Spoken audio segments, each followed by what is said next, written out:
Everybody thinks you're a genius. Now, well, I don't know. This is a quote that I wanted everybody to. Maybe I'll stand it up here. I've also got a chart that we can look at after. But I think this quote of Jung describes exactly what I want to talk about tonight. He doesn't want to. It doesn't want to stand itself up. Tonight what I wanted to talk about was astrologically the planetoid Chiron, which is, anybody familiar, anybody done any work with Chiron at all, astrologically? First of all, how many are astrologers here? Are most of us astrologers? I should ask how many aren't. All right, so well that'll be fine too, because the first part of the talk will be basically on the mythology and the psychology concerning the archetype, I think, which Chiron represents, which is called the wounded healer. But astrologically, those of you who are interested in astrology, has anybody been studying Chiron or looked at Chiron at all? No. A bit. All right. Well, that's basically what we're going to cover tonight, and talk about what Chiron could mean in the chart. It's only been since 1977 that we've seen it in the sky. And oh, there we go. Well, we'll stick the chart up after. And so, of course, it's been such a short time, we really can't make broad, sweeping statements about what that might mean. But we can see and start theorizing about it, and I can tell you some of my experiences with it that I've had in consultations and with clients. But before we begin that, I'd like to sort of talk about what Chiron represents as far as an archetype. And I don't know if you're familiar with that word, it's bandied around a lot these days. But it's what the planets in astrology seem to represent and seem to correspond with. It's living, instinctual, primal energies that each and every one of us have. For instance, there are certain things that are common to every human being, and this is what Jung termed an archetype. There are certain experiences like birth, death, relationship, that are all common experiences to us, that we are compelled and drawn into these kind of experiences in some ways. Now, the planets, beautifully in astrology, seem to correspond or seem to have an affinity with these kind of primal instinctual forces that each and every one of us has. Now, there are many, many objects in the solar system, as you know, for one, Halley's Comet, which is alive and well, living in New Zealand. But to me, everybody says, what does Halley's Comet mean? Well, I don't know what it means astrologically. I don't really think it corresponds to some form of archetypal urge. There's asteroids. In fact, there's millions of them. There's 4 that are quite commonly used. They, too, I don't seem to correspond with some phenomenon of an archetype or something that's common to each and every one of us. And yet, Chiron seems to me to represent an archetype, or seems to correspond with some primal instinctual force that all of us can recognize, and therefore I think it's got a great amount of validity. Now, when it was first discovered, I must admit, like most of the things in astrology, I wasn't that interested in. Like the asteroids, they're fun to look at, and the Arabic points and all these things are fun to put in the chart, but what exactly does it mean on a really gut deep level, I didn't know. But I read a book called Healing and Wholeness, which I really recommend to everyone, by John Sanford, Healing and Wholeness. And when I read that book, I thought to myself, perhaps this is what Chiron could really represent to us. And the discovery of Chiron, perhaps this is what it could mean. Well, as I said before, Chiron was discovered in 1977. Now, that was an interesting year astronomically, because also it was discovered that year that Uranus had rings around it. Up until that point, it was only Saturn that we had seen rings around. We'd also called Saturn the ring past naught. And in esoteric lore and esoteric meaning, it was the ring past naught. It was a kind of energy. It was the door master. It was the keeper of the gate that we didn't really get beyond. And in fact, it was only the ancients who had the 7 planets, and Saturn was the outermost planet. And of course, recently, Uranus, Neptune, and Pluto have been discovered. So there's a kind of correspondence there with the fact that Chiron was discovered between Saturn and Uranus, and it was also discovered the same year that Uranus had rings. And so therefore, I think when we discover a planet in the sky, we're also saying that we now have this available to us as far as mass consciousness is concerned. So as you know, we can go back to the stories, the years when Uranus was discovered. We were in the midst of the French Revolution, the American Revolution, the Industrial Revolution, and we soon found out the key word for Uranus was revolution, at least one of them. Same with Neptune, the spiritual revolution that came with Neptune, and eventually Pluto, the power that was leashed into the conscious mind with Pluto, and that was discovered in 1930.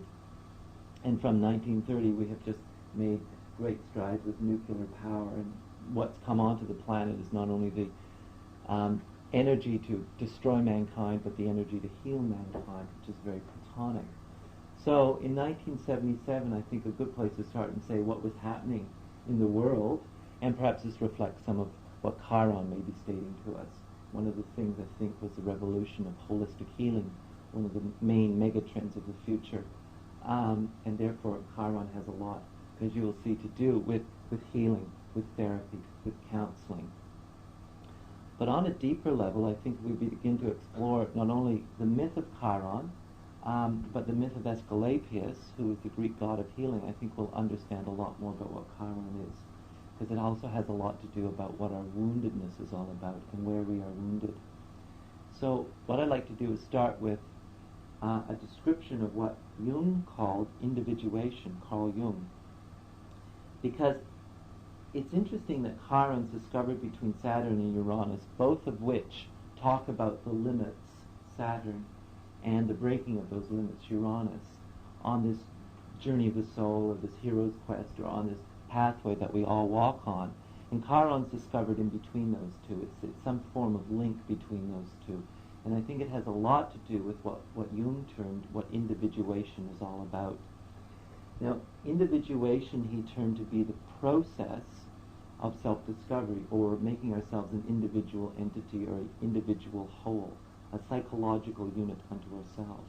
It has nothing to do with individuality per se, like the Uranian idea of individuality, which is often to be different. In fact, people who are quite individuated are like anybody else. They don't stand out. But there's some form of completion and wholeness within themselves that make them different. They just are different unto themselves because they're much more integrated into themselves. So the idea about individuation is the idea that we're on a conscious journey towards something, which is a journey towards wholeness. And this journey towards wholeness is a journey that has a lot of pain, a lot of uncovering of wounds, which is one of the human conditions. I like to think of it, if you read fairy tales, and many of the fairy tales always talk about this prince and princess who stand at the beginning of the fairy tale holding this golden ball in their hands, or a golden ring, or something very round and luminous, which seems to me to represent the self, or this image of the self that is whole. And at the beginning of the story, the prince or princess always lose the ball. It either falls down a well, or into the forest, or into the pond, which are all very, very strong symbols of the unconscious. And so at some point in our lives, we hold the image of self, almost consciously, or we've had a vision of what self could be, this whole self, and all of a sudden, boom, it's gone. Where's it gone? It's gone into the unconscious, or it's been buried very deep within us. And we continue the rest of our lives searching for that completion, or searching for that wholeness. And therefore, what's implied in this journey of individuation is to search out that wholeness, or keep looking for that wholeness, which implies a lot of pain. Now, each one in this particular room, I think, must have had these experiences, or they wouldn't be here. They wouldn't be constantly seeking and constantly searching, which implies that there has been a vision, there has been an experience. And once one has that experience, one can never go back. One can never sort of turn around and be naive once again. It's different than a plutonic experience of sort of getting right down the depths and facing the dark goddess. It's a knowing inside oneself that one is whole, and something inside oneself is constantly urging us towards that. Now, the pain that comes with this search for individuation, I'd just like to read your quote, because this probably best describes it. this is from John Sanford's book. He says, those who do enter into individuation experience a certain woundedness. They can no longer live with the illusions, and they can no longer live without letting into consciousness whatever it is that the unconscious wants to bring. Individuation is in itself a kind of wound, and there is a connection between becoming whole and experiencing one's illness and one's woundedness. We can also speak of individuation as a divine wound. And so there are many parts of ourselves that feel this kind of separation, which is a very Chironic keyword, I feel. Separation from a part of ourselves. And that separation implies woundedness. For instance, I think all of us can relate to a place in ourselves that know that there's something else that's more whole, if that's the right word, or there's something more perfect, or there's somewhere else where we feel whole. I mean, it's something that's embedded within ourselves. For instance, we couldn't know what woundedness was, and we couldn't know what not being whole was if we didn't know what wholeness was. So we've all, somewhere along the line, I think, had an experience of wholeness. We've all been prince and princesses and lost this golden ball somewhere along the way. And therefore, we therefore know that the loss of that implies that we have this certain woundedness about us. Now that, I feel, is a very collective feeling. And a lot of people individualize that feeling. And they individualize it in their life through the traumas and the experiences of their lives, and constantly hold on to this certain woundedness about, look what life has done to me. And yet life implies that there is this split and there is this separation. Is this clear, or am I... Okay. I have to make sure I'm making sense, because sometimes it makes great sense to me, and that doesn't mean that it's making sense to anybody else, does it? I'd like to read a quote from T.S. Eliot from the Four Quartets. And I like T.S. Eliot. He seemed to have summed up things quite beautifully. When he's talking about this, and he says, the wounded surgeon plies the steel that questions the distempered part. Beneath the bleeding hands we feel the sharp compassion of the healer's art, resolving the enigma of the fever chart. Our only health is the disease if we obey the dying nurse, whose constant care is not to please, but to remind us of our and Adam's curse, and that, to be restored, our sickness must grow worse. I think he captured that quite beautifully, because talking about Adam's curse, which I'm saying is I feel that certain woundedness within us all, and that sometimes the way we've been brought up in this particular framework that we now live in is that if we are sick, we have to heal it. If we put a Band-Aid on, take an aspirin, go to the doctor. I mean, if you're having a crisis, an emotional crisis, don't worry about it. Just think positive, it'll get better. And none of those work, because in some form, what has to happen is that when we are wounded or when we are ill, the illness itself has to work itself out. It has to go right through us. Now those people that are sort of compelled into healing or counseling, which I feel is a very Chironic field, especially counseling, which involves astrology, which involves healers, which involve psychotherapists and psychologists, have had some sense of illness and some sense of sickness within themselves, or they wouldn't be compelled to work in that particular field. In North American and Russian traditions, there's the shamanistic tradition. And shamans are called to their healing art because they when they're called to their healing art, they go through a psychological or physical illness. And they heal themselves of that illness, and out of that illness comes their healing capability. And therefore, every healer or every counselor that is really good at what they're doing has usually had a sense that they themselves have been really kind of in touch with their own pain, and that this experience of their own pain helps them to reach then out to their own clients or people around them. And what they do is, by doing it, are constantly in touch with that source of woundedness within themselves. But that source of woundedness is not, they don't try and heal it, they don't try and take it away, they don't try and make it better. It is actually the source of their healing ability. And so, again, another key note I found with Chiron is this image that many Chironic people, with very strong Chiron placements in the chart, have had that death experience, have had that experience of seeing the light in the tunnel, or have had that experience of coming back to life after some very, very strong death experience, because it's out of that experience that we can really, really start to reach out and help people. And a true healer doesn't sort of help out of the head and the feeling that everything will be right with you. They reach out through their own pain. Did anybody ever see that movie? Did it ever make New Zealand, Resurrection, with Alan Bernstein? In fact, I saw that book in your library. You have that book in your library. So anybody who wants to read it. Did anybody see that movie?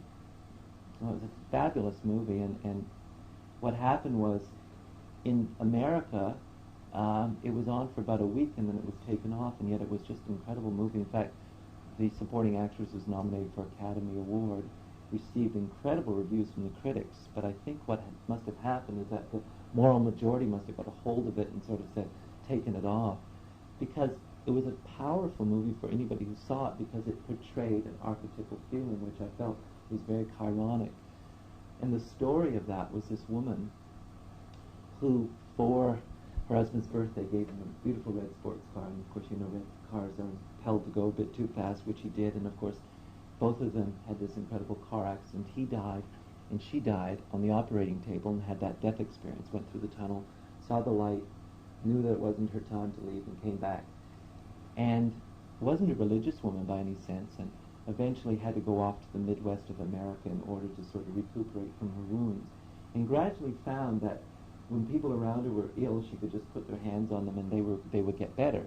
She somehow had this healing ability that seemed to come to her out of this death experience, and eventually became a great healer. People would come to her and she would heal them. And of course she just said that the healing just came through her, obviously contacting that depth of pain within herself. She had this ability. Anyway, the ending of the story is quite beautiful, because she decides to leave all of that behind and go live as a hermit way out in the American flats in Arizona. And she's a hermit in this little petrol station way out in the middle of nowhere, and lives by herself with a two-headed snake and little animals. And the last scene of the movie is this camper van sort of driving around America, and in it is a parents with this little boy who obviously has leukemia, dying of leukemia. His hair is gone and his face is all gray, and everybody understands watching the film this boy's about to die, and obviously the parents are taking him on this journey to see America for the last time.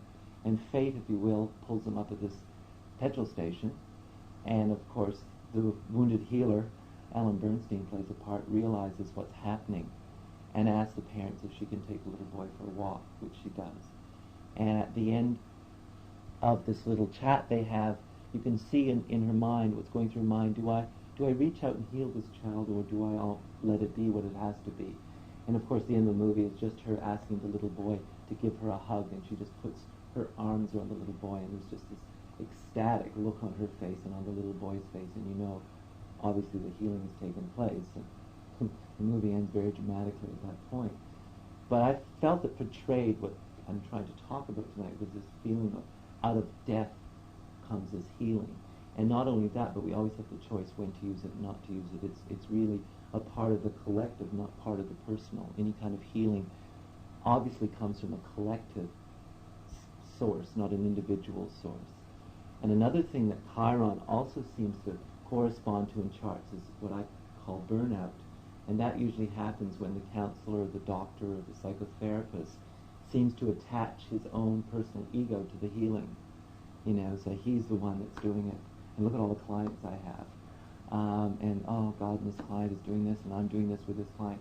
And eventually burnout, is very fast after that. So the important things, first of all, to realize, I think, is that all of us have this kind of sense inside us of this healing ability and this woundedness.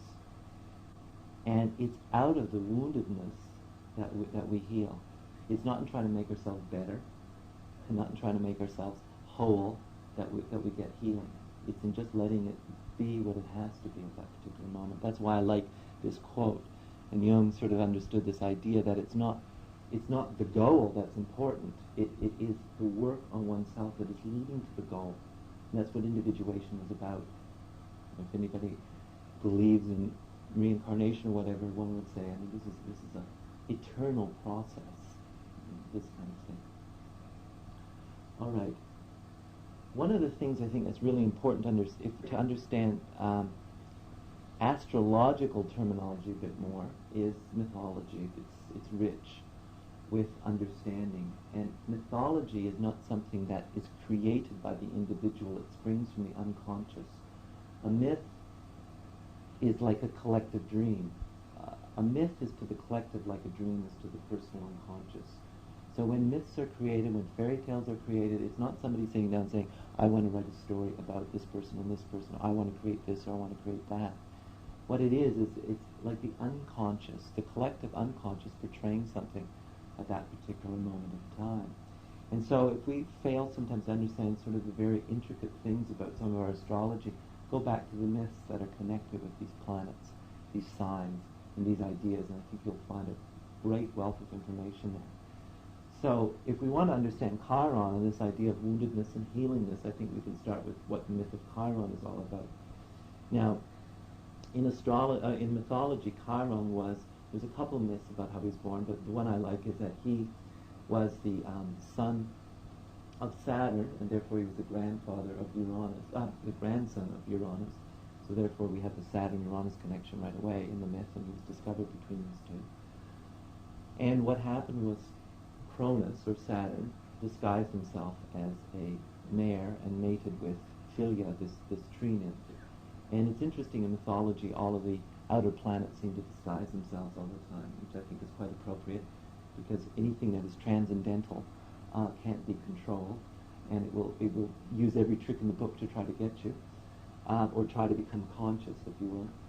And so Cronus mated with Philia, and of course Philia then gave birth to Chiron, who was a centaur, half man, half horse.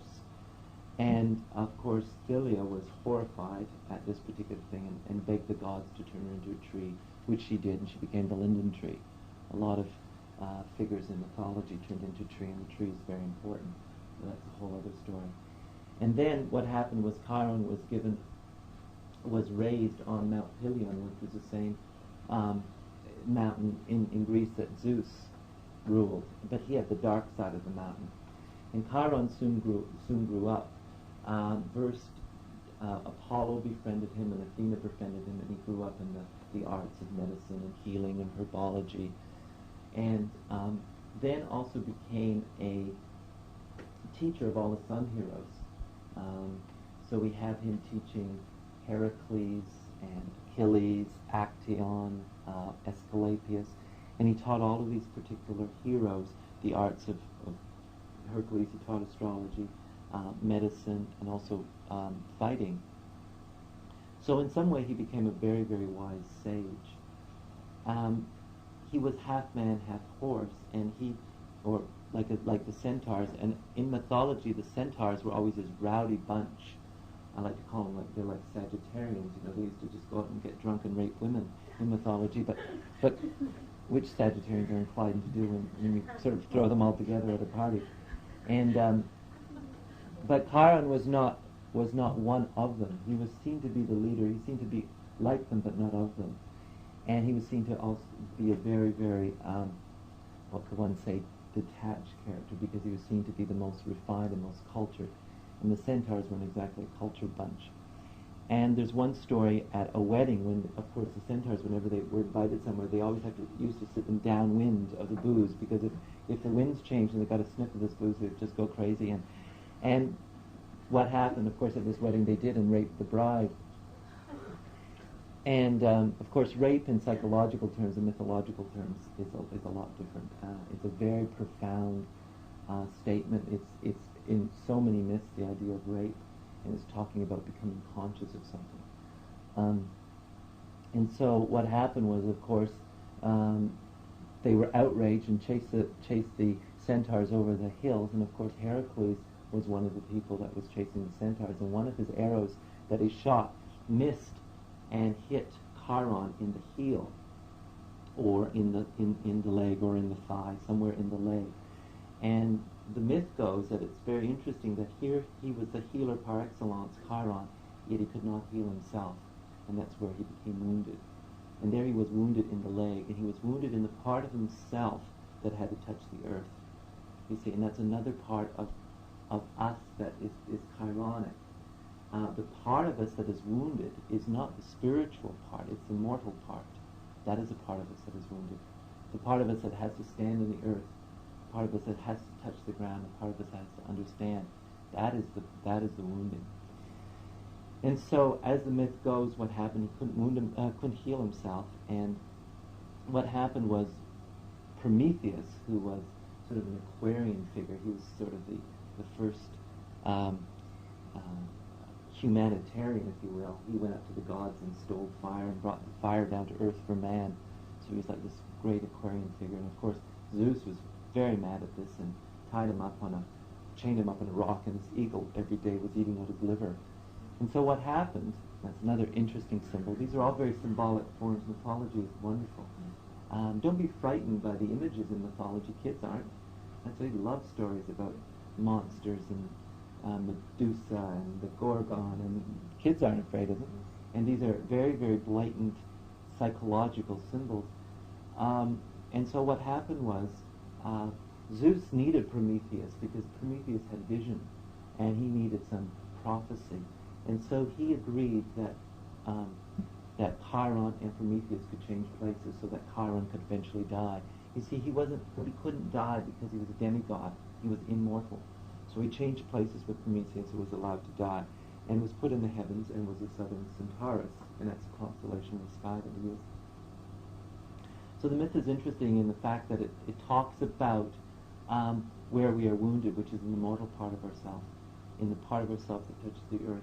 And it's very interesting that Chironic people, which even it comes down into the idea, a lot of Sagittarians, not necessarily Chironic, but they also have what I call the Chironic wound, which is a wound somewhere, in this particular part of the body, in this part of the body that touches the earth.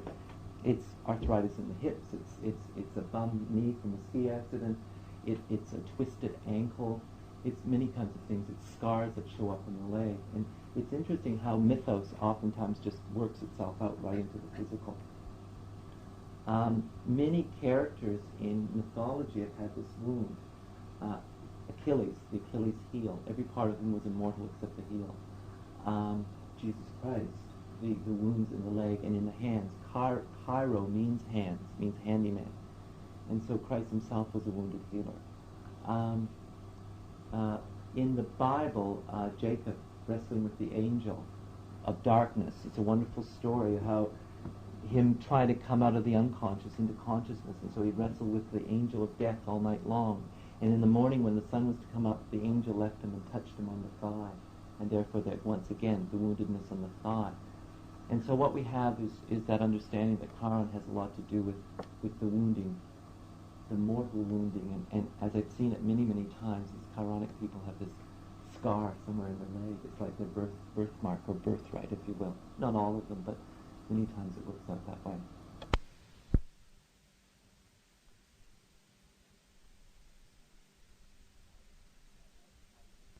Mythology that ties into this archetypal feeling of what Chiron may be all about is Aesculapius, who was the Greek god of healing. Has anybody been to Greece at all? And have you visited Epidaurus at all, which is on the Peloponnesus? Next time you go there. It's a wonderful place.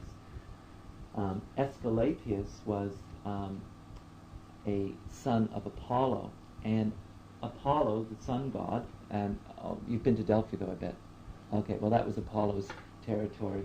And Apollo later became the sun god. He mated with this mortal Coronis, and like any god, once you're seduced by a god, or once you have a transit of Uranus, Neptune, or Pluto, there's a similar feeling that once you've invoked a god in your life, it's very difficult not to go through the whole stages of that particular encounter with the god.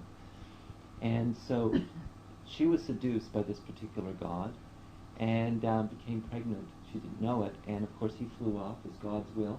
They'll just come in and create havoc and go somewhere else in your life. And you are left to face it all. She took another mortal lover, and of course Apollo heard about it and was absolutely furious. So got his twin sister Artemis to slay her. What he didn't realize is that she was with child, and she was killed by Artemis and put on the funeral pyre, and Apollo realized that she was with child and swooped down and snatched out of her womb Aesculapius, this child, who became the god of healing. He went to Chiron, and Chiron brought him up. Well, that's again an incredible symbol of, here's the Greek god of healing, or the god of healing being born from death. Another image that is very, very strong in a lot of healers' lives, that they're actually snatched from death. It's very Plutonic in a way, and Pluto and Chiron have an interesting relationship, as do Neptune and Chiron. Christ. It's like the Bacchus myth, which is also rather Plutonic. Yeah, the Dionysian myths. Yeah, and I see there's a lot of Neptune in that as well, very Neptunian. And Christ was a very incredible Neptunian kind of healer, although portrayed some of the sense as well of this Chironic kind of healing. But there is a subtle difference, and hopefully at the end we'll be able to see it. I have Gemini rising, so as you see, and 4 planets in Libra and all this air, so I'd probably say about 10 times as much as I'm supposed to say. Probably 1/10 would suffice. So what we have then is Aesculapius goes off to Chiron and eventually learns the trade of healing, if you will, and becomes the god of healing. And Hippocrates said he was descended from Aesculapius, and all the great healers in Greece at that day said they were descended from Aesculapius. His rituals involved dreams and Epidaurus. That's why it's interesting, because it's a healing temples and the healing rituals that took place. And what was interesting about the Aesculapian ritual is that they used to prepare themselves in what they call the dream incubations. They used to prepare themselves for the dream. And it would be the snake or the god that visited them in the dream. And it was only important that the god came in the dream. It wasn't important that they understood what it was all about, how it happened, why it happened. It was only important that the god touched them in some way and that the healing had taken place. Obviously a symbol of being in touch with the unconscious, and that from the unconscious these images are coming forth. Aesculapius was befriended by Athena, and when the Gorgon was slayed by Perseus and her head was cut off from Medusa, Aesculapius was given the vials of blood from her body, and from the right side of her body flowed healing, and from the left side of her body flowed death. And that's another interesting symbol in Chironic ideas about healing, is that he who heals also wounds. It's a wonderful old Greek statement, is that if you are a healer, you're also a wounder. And any of us who are in counseling, who are counselors, who are healers, we can't help but continue wounding. It's a process, it's an eternal process, it's a dichotomy, it's a polarity. And therefore a lot of what happens in burnout, in counseling situations, is that the healer tries so much to be perfect and tries and eventually wears himself out, because one cannot help but continually be in a path of growth and be unconscious about certain things, and therefore inflict pain in certain things. It's part of the process. And so that's what to me that symbol of the right side brings healing and the left side brings death. We have this polarity within us. And so Aesculapius got into trouble because he started raising people from the dead with these vials of life.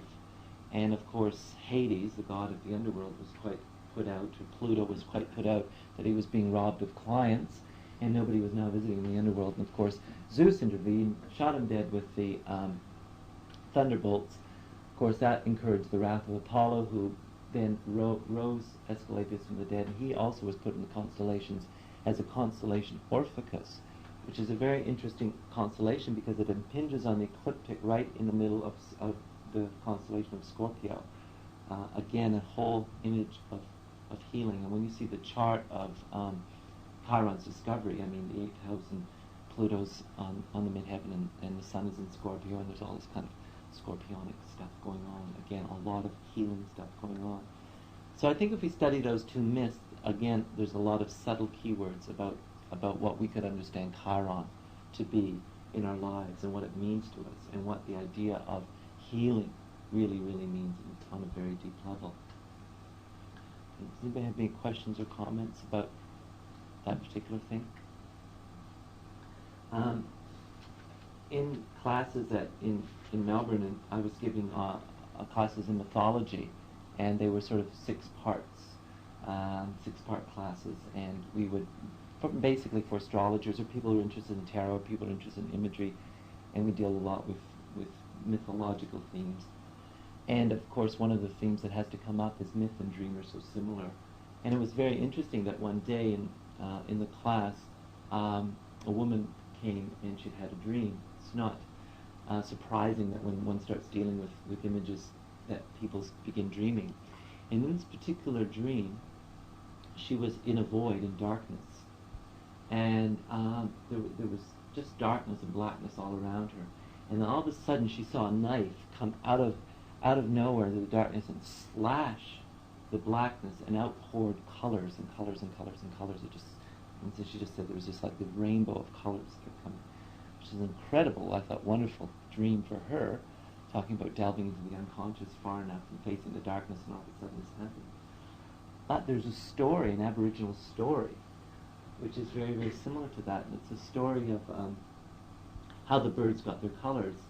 And one of the Aboriginal stories is that the birds had no colors until it was a little dove who was flying around looking for food, and he landed on the ground and landed on a very sharp stick, and the stick went right through his foot.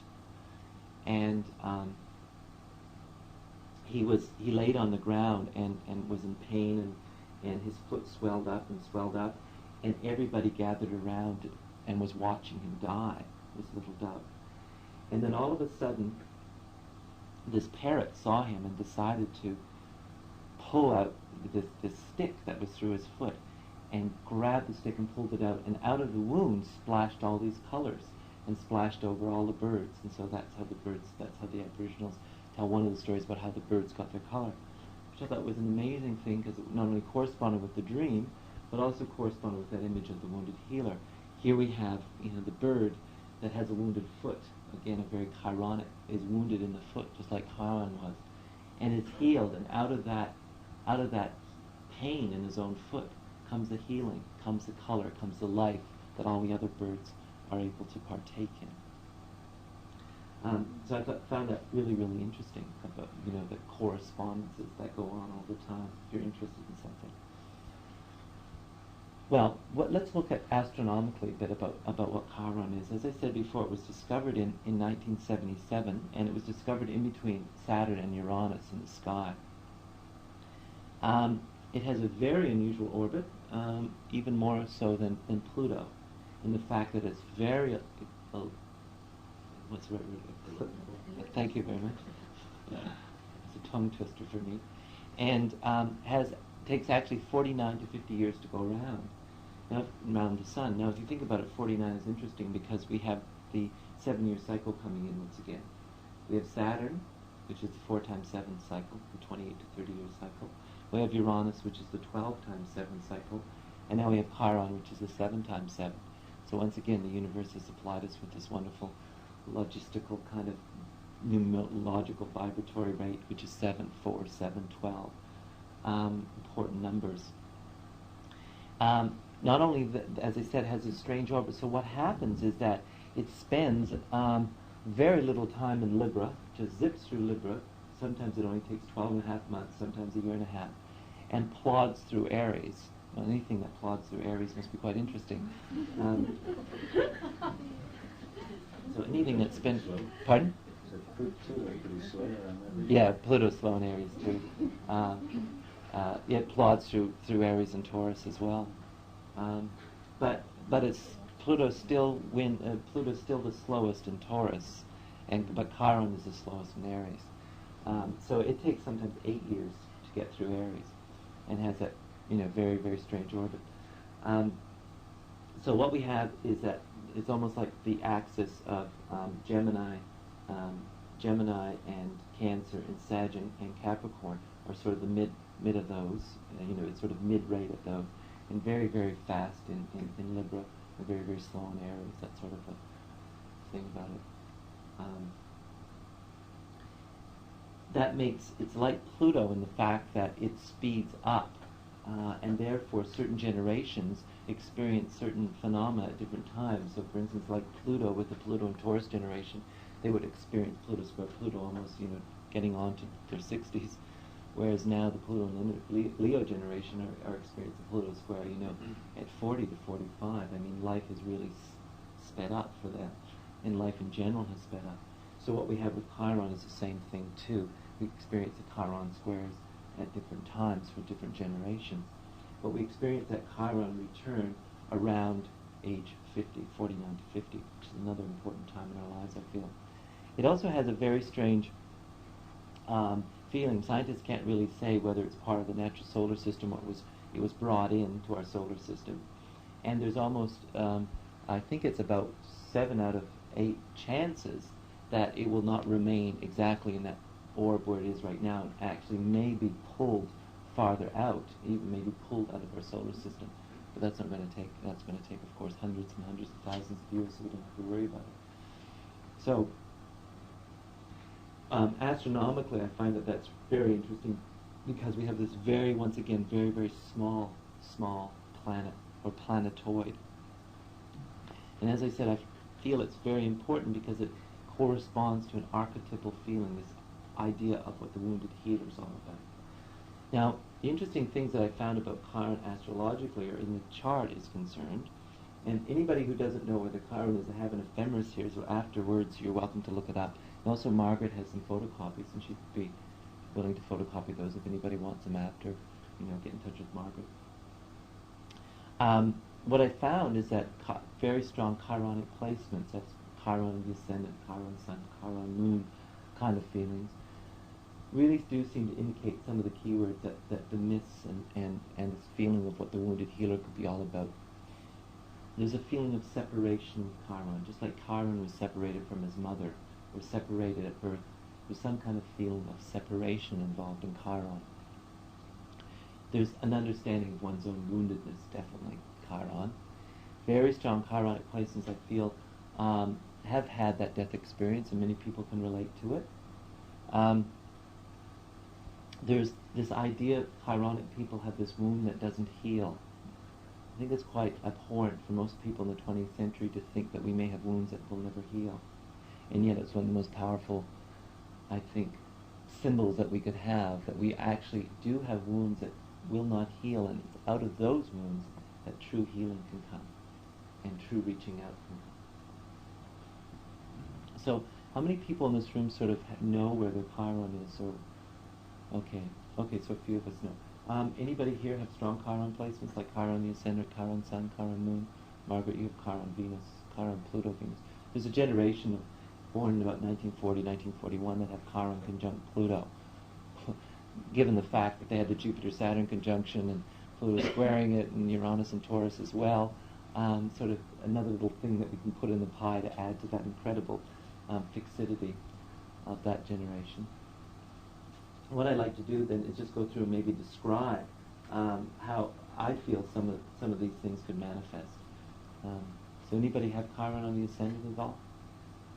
Okay, Chiron on the ascendant, I found over and over again, it's really interesting, the fact that there seems to be in the birthing or in the birth experience, which often the ascendant represents, this separation feeling. Whether it is that right after birth, for some reason or other, the child has to be taken away for a day, for a week, or whatever, while mother recuperates. There seems to be this separation, and there's somehow with that Chironic child, this anxiety about it. There's this understanding, there's this impact that creates a separation feeling all their lives. And it's very important with Chiron ascendant people to understand that their separateness, that their feeling of separation, often from the world and often from the human race, is that once they understand that, once they, as I say, tell them to join the human race, the time you join the human race, they then can begin to feel a lot more whole. They don't have to feel as separate, but there is that strong Chiron ascendant feeling of separateness. There's oftentimes difficulties, like there is sometimes with Saturn on the ascendant, difficulties in the birthing, because there is that strong feeling that maybe they perhaps don't want to be here, or that there's already a knowledge and awareness that is a bit too painful. And so there's that struggle with the birthing experience to come. Chiron ascendant people then have the ability then to understand what that's all about. And once they understand separation, once they understand what the anxiety is about, they themselves can reach out and become magnificent healers and counselors. It's amazing how many Chironic people work in the counseling field. As I said before, Chiro means hands, and that's where we get the words chiropractor, chiromancy, the study of the hands. And so the Chiro is part of the healing ability, which is very, very evident in a Chiron ascendant person. Another thing I found with Chiron ascendant sometimes is the fact that they themselves like to be like Chiron, the teacher, so they tend to sort of take people under their wings, so there's this feeling a lot of times that they become the person that sort of is taking on a student. That also comes with Chiron Mercury a lot, but they take on a student and they sort of keep them under their wings and help them out, and sort of like they are not the ones to be in the limelight. It's the student that eventually will become the sun hero, and they will eventually may get credit for it, but that's not important to the Chiron person. Did anybody see the Star Wars trilogy? Remember Yoda?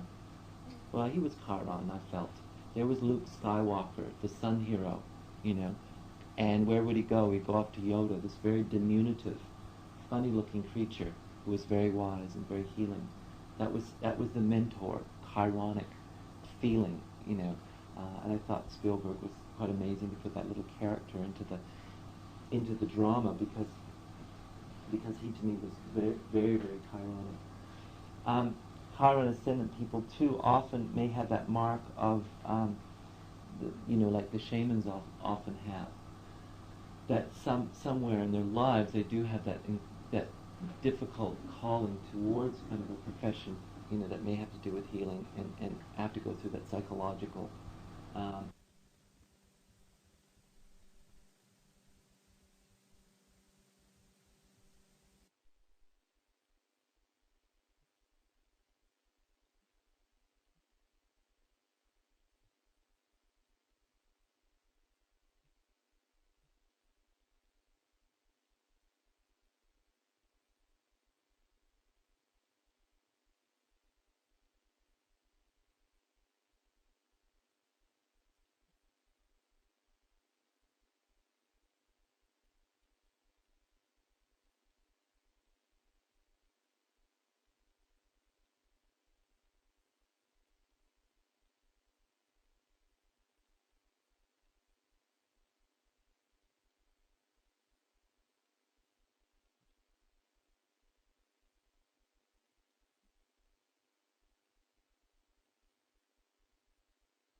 into the drama because he to me was very, very, very Chironic. Chiron ascendant people too often may have that mark of like the shamans often have, that somewhere in their lives they do have that difficult calling towards kind of a profession that may have to do with healing and have to go through that psychological illness that eventually leads them to that. Has anybody found that? Anybody that's working with Chiron found any of those things similar to Chiron ascendant? Okay, I'm talking now about Chiron on the ascendant. Okay.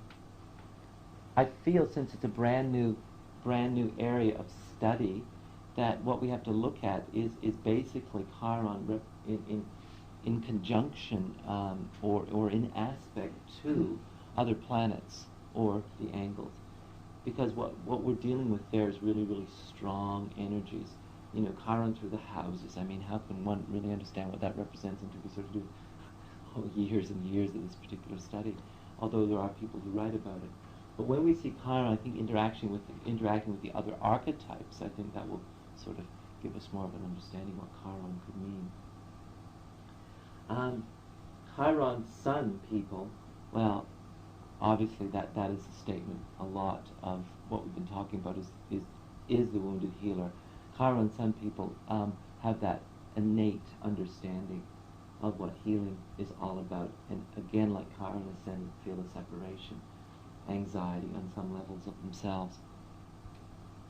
Obviously, there seems to be a separation. Again, that's usually because the Sun is involved with some form of perhaps father figure or archetypal father figure.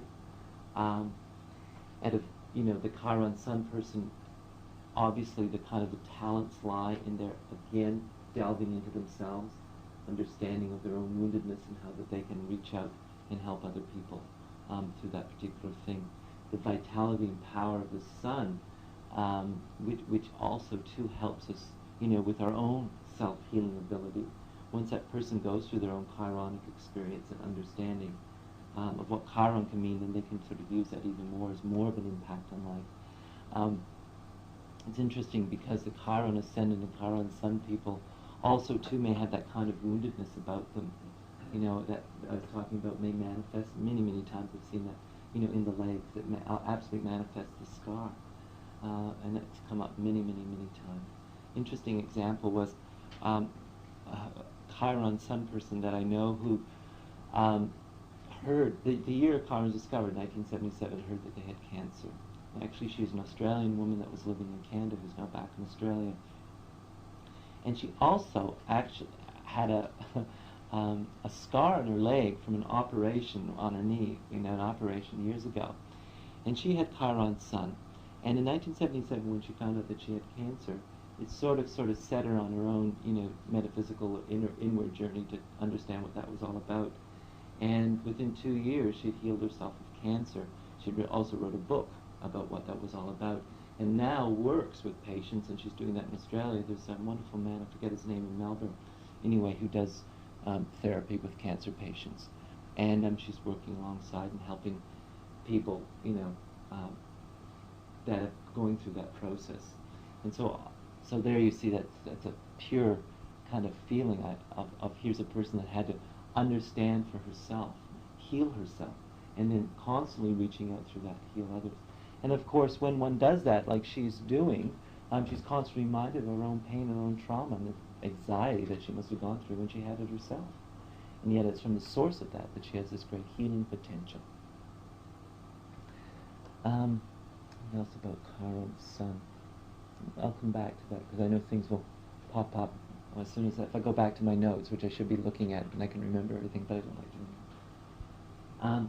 Chiron Moon's interesting, as one would imagine. There's so many people I see that work in hospitals with that, physiotherapists. A lot of people may not even be healing, but they work around healing, radio technicians, those kind of people.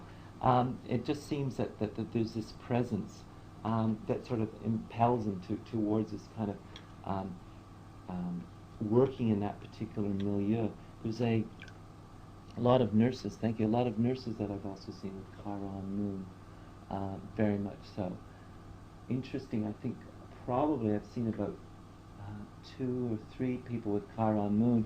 When I've talked and asked them if, especially with strong Chiron placements, if it feels good in a consultation, not all the time, but if it feels like I can ask that question, I will, about if they've had a death experience. And those Chiron Moon people have had that during their own giving birth to their own children, which has been interesting. One Chiron Moon conjunction woman that I did a chart for had lost it, was sort of, they said that she died during the delivery when she hadn't. She came back, but she had that experience during giving birth, and I found that quite an interesting thing. And that changed her whole life, changed her whole outlook on life, and she came back and was totally different, as everyone is that has that experience. So Chiron Moon, I think, has a lot to do about understanding our own woundedness when it comes to our own nurturing. Chiron moon is different than a Saturn moon, although one of the similarities that one could say is the woundedness comes in never being able really to get the nurturing and the care that we really wanted. So whether it is, we see it as perhaps the mother couldn't respond in the way that we really wanted her to respond, or whether that life itself never really responds the way that we want to respond in order to give us emotional support or emotional security. That's the wound.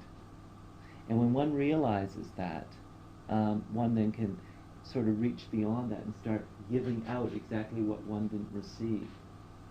There's a wonderful thing I've learned with Chiron, and that's the fact that, excuse me for a second.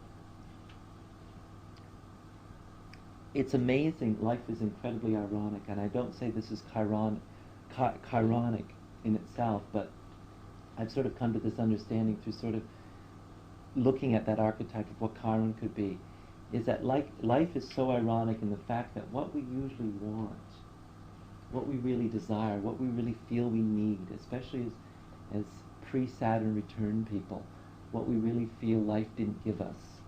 Gee, I wish life had given us more talent. I wish life had given us more nurturing, is the very thing that we are asked to give back into life. And it seems very ironic because we're saying, how can we give it back? We never got it. And why should we? And there's this anger sometimes. And yet, in order for us to really complete ourselves, I find so many of us are asked over and over and over again to give what it is that we didn't get. So you see this a lot with Chiron moon. The fact that the person who felt that they weren't nurtured enough, the person who felt that they didn't receive enough understanding and love as a child, themselves find themselves in positions where they have to take care. Chiron moon in that sense can be much like a Pluto moon, in the fact that perhaps it wasn't their mother, they wanted their mother to take care of them in a certain way and never did, and at the end of their lives they end up having to take care of mother. Or a very similar theme to that, that they end up having to take care of people in the way that they wish they had been taken care of. And that's why many people, Chiron moon people, are compelled into nursing or into that kind of feeling.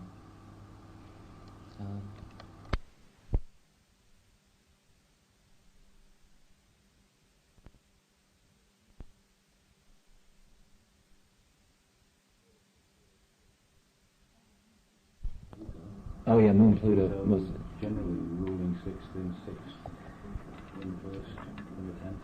Mm-hmm. Yeah. Yeah, Pluto moon, very much so. Because, again, there's a similarity in that, the irony of having to take care of people the way that one wasn't taking care of themselves, I feel. With separation of birth too, Pluto. Pluto on the, see, this is why there is that, but Pluto on the ascendant, with separation at birth, I mean, it's very interesting. Pluto on the ascendant, Pluto on the ascendant people are stamped with death. They come in, they've almost, there's been some incredible struggle, whether it was in the womb or in the birthing experience. I mean, death seems to have stamped them on their forehead at a very early age. Whereas with Chiron, I don't find it as traumatic in physical terms, and yet it's a psychological feeling of separation. And the separation is different than Pluto. Pluto is a gut-wrenching experience. Chiron is like almost a feeling of being trapped in incarnation. It's being bittersweet. But Pluto, pardon? Yeah, I tend to think that Chiron has its own feeling about it, and it's, I guess, because we're still trying to articulate what it is, one tends to want to compare it. But I find it much different than Pluto, much different than Neptune, much different than Uranus. It has its own, perhaps, unique brand and quality about it. But a Plutonic feeling, as you know, those of you who've encountered Pluto, the descent into the abyss and looking at the dark goddess in the face, know that there's a kind of there's this gut-wrenching stamp that Pluto has. Chiron is more of a tender feeling. It's more of an acceptance about being trapped in incarnation. That there's something bittersweet about life, and that there's this innate feeling of woundedness. whereas Pluto is just like it grabs you and it just takes you into it, and it's incredible the difference between Pluto and the ascendant. Chiron, the ascendant, it's just thinking about a woman in the workshop we did in Auckland. I did a half day on Pluto, and discussing Pluto and the ascendant. Of course, especially Pluto in the 12th, I find a lot of very deep womb experiences, that the child has received certain impressions in that particular womb state. And when it gets closer and closer to the ascendant, the actual birth. Well, this particular woman, they left her for dead, and because the mother was also going to die, and so there's incredible, during the birth experience, there's incredible trauma. So that to me is very Plutonic. Like from day zero, she was stamped with death. Whereas Chiron is almost like in that myth of Asclepius, it's out of death, like the baby is snatched out of the womb. There's life. It's not as dramatic and traumatic. It may just be such a separation, like, as I said, mother had to go away for a week, because she was weak and she couldn't, nurse the child, and yet that child has received that feeling of separation. Yeah. Well, see, it's very hard. I think there's all kinds of feelings, I guess, with it. The Uranus fourth house again. Uranus is such a the feeling of Uranus is that it can be separate, but that separateness has also impelled or inspired the child to become more individualistic, more on its own. Whereas with Chiron, what it inspires the child to constantly struggle and look at his own separateness, and out of that struggle resolve some of the issues about their own healing. Chiron moon stuff. Is this making sense? When you're talking about Chiron moon, you're talking about conjunction mainly. I'm talking about the difficult. I would talk about Chiron conjunct moon, Chiron square moon, Chiron inconjunct moon as well. I've seen that. Have you got an aspect between Chiron moon? A trine, yeah. Yeah, so I don't know how I could comment on that, because basically, I guess when anything's new, I tend to look at the hard aspects and think the person will have felt that one. For Chiron moon, you will still have an association between those two archetypes, and that I would certainly suggest that at some point in your life you must have been really compelled into some form of nursing or taking care of healing on some level. I can relate to what you said totally. I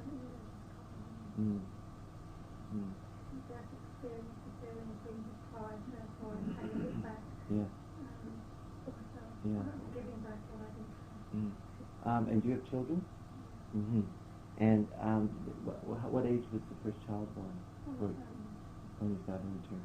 Yeah, I found that Chiron moon fits a lot into with the progressed moon return, you see, which around age 27 a lot of them have the first child. Pardon? So you said your Saturn return, are you about 30 or 28 or 30? 27. 27. Okay, well that was it. Yeah, so it's a progressed moon return rather than a Saturn return, which I found corresponds a lot with that Chiron moon aspect in people's chart, because Chiron's so tied into it, and Chiron has to do about the nurturing, and they might experience then part of your healing comes through dealing with children, which is another Chiron moon thing I find. So through your own relationship with the children, you heal some of those things that you perhaps never felt that you had, which is another very Chiron moon statement, I feel. Anybody have any other questions about that? What's that? Oh, yes. I'm sorry. I tend to jump into things. Chiron, that's a symbol for it. It's like a, here it is. That's the discovery chart, which I'll show later, but that's a symbol. It's like a K. It's like the key. So that's a symbol. There was a couple of symbols actually when it first came out, but that's a symbol for Chiron, like a straight line with a circle with it's like a key. All right, Chiron Mercury. Well, Chiron Mercury, people I find really make really excellent teachers. I'm thinking about a gentleman, Chiron Mercury, who is he's a biology teacher, And he's the kind of teacher that sees the potential in the students, and when he sees the potential in one of the students, he grabs him, or takes him under his wing, like in the myth of Chiron, and tries to develop, that talent in them, which I find is a lot to do with that Chiron Mercury kind of thing. And as I said, also too, sometimes Chiron ascendant when they become teachers. And what we have here is the idea of the mentor side of Chiron, the teaching side of Chiron, which is also very important. And so Chiron Mercury is coming into a natural teaching mode. All right. So what we have here is really, really good teachers, but they're different, as I say. I think you can always spot a Chiron teacher because they're the ones that, as I say, find the potential, find the sun hero out in their class, and like Yoda did to Luke Skywalker, try to develop that side of their nature and try to pass on what they've learned. There's a very, very deep transmission of knowledge that is available through that contact with Chiron and Mercury. Chiron Mercury people too can often have that feeling, as there's other things that sort of say it in the chart too. I mean, there's many things that would make this statement, but Chiron Mercury also makes it, that they themselves feel limited by their own communicative ability, their own expressiveness, and constantly struggle in that area. And that's why they become teachers, to help them overcome this particular kind of feeling within themselves. And so there's sometimes a woundedness that occurs in that particular level of their own intellect, their own expression, their own communication. And therefore life compels them to get into that because that's where they have to now reach out of. So they understand people's limits as far as expressing themselves. They understand people's difficulty in writing and communicating and teaching. And they're able to help others heal that wound within themselves because they're very close to it. Chiron Mercury kind of people. Chiron Venus is interesting because obviously that would seem to imply Venus being one of the influences that propels us into relationship or propels us into the feeling of the other and understanding the other. Would then seem to indicate that Chiron Venus has a lot to do with the woundedness that we come through our own ability to love and be loved through relationship, which obviously happens a lot with Chiron Venus people. One of the examples I use Chiron Venus is William Blake, who obviously could he had an exact Chiron Venus conjunction, who could transmute in through those images that he drew, these incredibly beautiful images, this sense of awe and power about one's own creativity. And that's also too, I think, a keynote to Chiron Venus people, that through their own creative urges and through their own creative impulses, they can portray something that speaks to a lot of people because they have there's something in their art, something in their creation that just reaches out and touches sort of that place in all of us, that woundedness in all of us. Anyway, that's how I feel about William Blake. I don't know if anybody else does, but he's got those beautiful.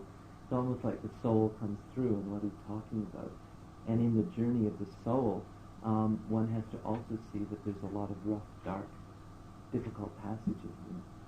So Chiron Venus people have this idea that relationships are an avenue of pain for them, and yet they can't leave them alone.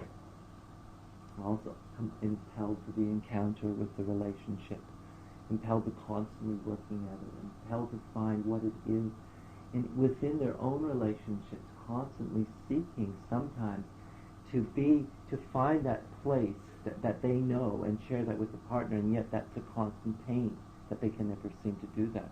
I think what Chiron Venus people have to learn is that whole understanding that there's a place within themselves that may never get shared in a relationship.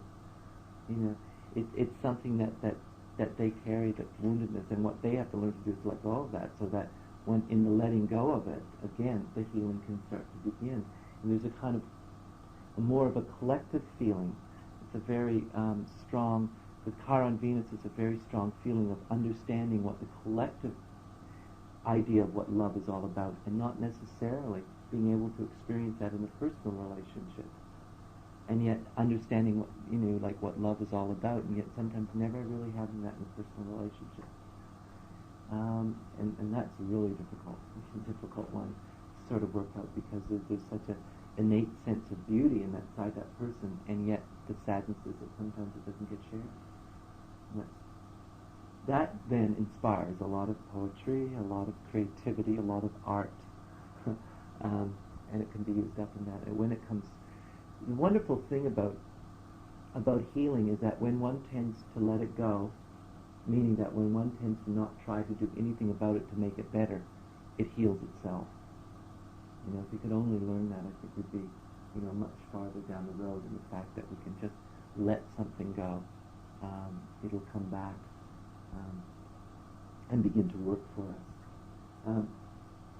The other thing with Chiron and Venus that I wanted to sort of draw was this idea that then they become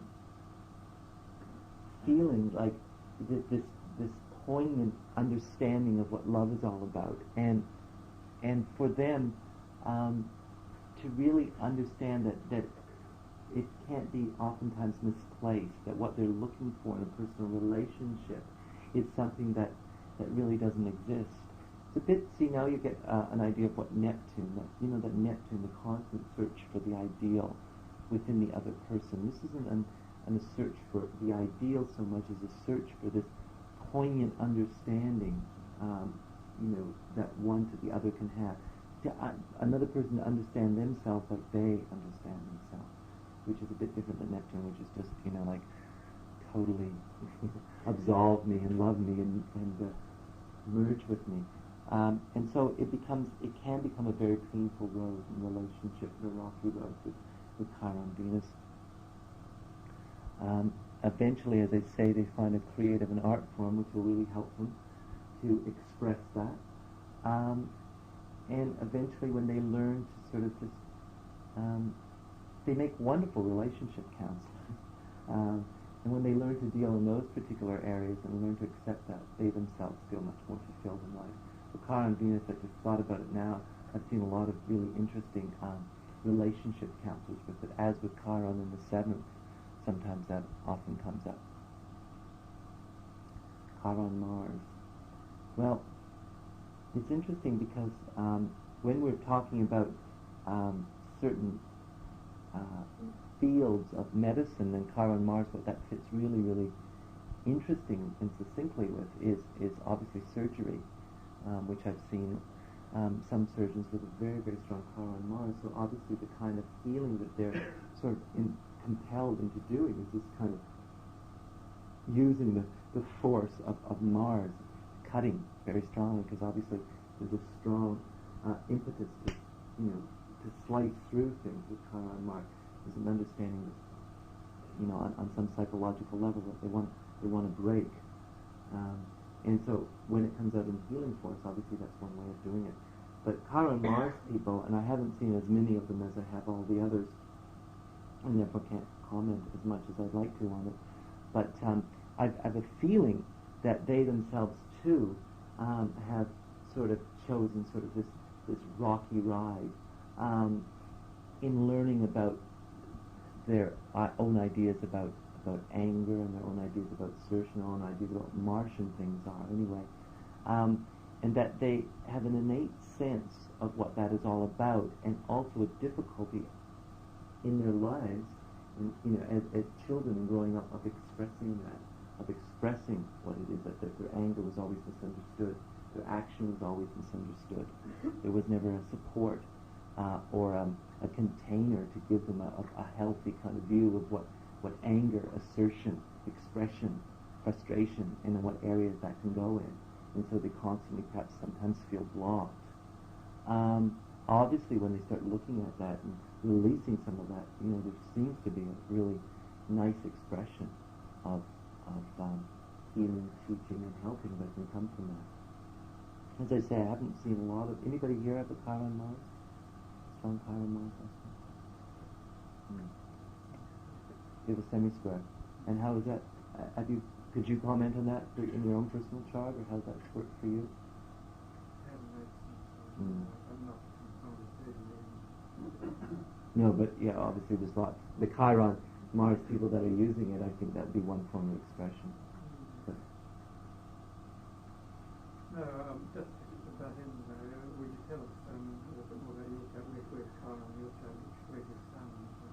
So you're the Gemini rising and nothing rising, but then your sun rising. yes, yeah. And Fortunately born, where was Chiron? Something to, something to typify me with. All right, well, I'm a triple Taurus. I'm just teasing. I like to tell people either I'm a triple Pisces or triple Taurus. They can't compute you. Their systems go off. All right, I have 4 planets in Libra. Sun and Moon in Libra. And Neptune, Mercury conjunct in Libra. All in the 5th house, Gemini rising. Chiron is in Sag in the 6th house. So I like to tell people that because they think I'm an airhead. Now, I have Pluto, Mars conjunct on the nadir, Pluto, Mars and Leo conjunct on the 4th house cusp, square Venus in Scorpio in the 6th, Jupiter in Capricorn in the 8th, square the Moon, and square that whole stellium in Libra. Uranus in the 1st, also squaring the Sun in Libra. Other things, but recently Chiron and others from Saturn, just briefly what the in the sky, yeah. Well, that affects somebody born during that 10 degrees that's right, yeah, Chiron's in Gemini right now, and Gemini. What do you mean, how would it affect somebody born at that particular time? Well, we're going to get into Chiron transits after I sort of just go through the chart, so we'll talk about that. Yeah. Sorry. Yeah. No, I can't give any personal information about that. Okay. Like Because Chiron Mars is one thing I don't know about very much. Now, another keyword that's given to Chiron oftentimes is the word maverick, which I would agree with. And I think we see it operating when we sort of get out to Chiron Saturn and Chiron Uranus people, because one would expect a Chiron Saturn person to be, very traditional and down to earth, and Chiron Uranus people to be very way out and erratic, and yet it seems to work the reverse. It's almost like Chiron itself is a bit of a maverick. So when two similar things get together, they create a polarity. So when Chiron Uranus gets together, it seems that a person is geared into much more orthodoxy, which I've always found interesting. And I then met somebody, Zane Stein, who actually runs the Association for Studying Chiron. I'll give you the address if anybody's interested. They have a newsletter, and it's in the States. I'll give it to you at the end of the talk. Agreed with that statement. In fact, he said that himself, so I felt really good about that. Somebody else is sort of, saying the similar things to you. But Chiron Saturn kind of people are the kind of people then that could become much more orthodox. It helps break down the structure, the responsibility of Saturn. In mythology, as you know, Saturn was the father of Chiron, and therefore there is some kind of very strong bond between those two.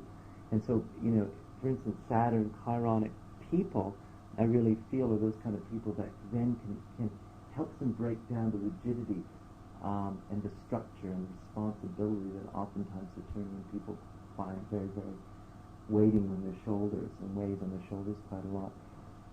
So what we have with Saturn Chiron a lot are the kind of people that would branch out into very unorthodox forms of healing and therapy if they're drawn into the counseling field. And that sort of borne itself out with some of the people that I know that are counselors that have that Saturn Chiron kind of thing. And as I say, it's the opposite for Uranus Saturn kind of people. They seem Uranus Chiron kind of people. They seem more inclined to more orthodox approaches.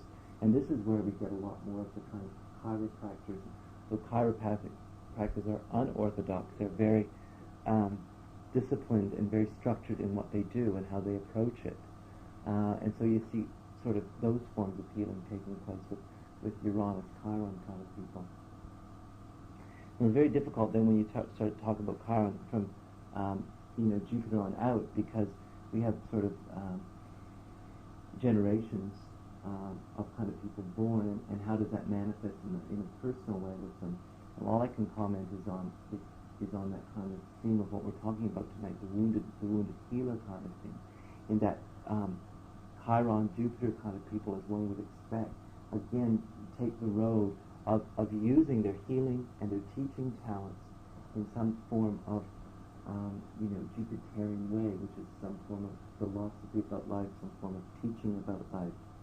And as I said, the Saturnian Chiron people seem to use it in a very unorthodox way in their approach to healing and teaching, and the Uranus people in a very traditional way.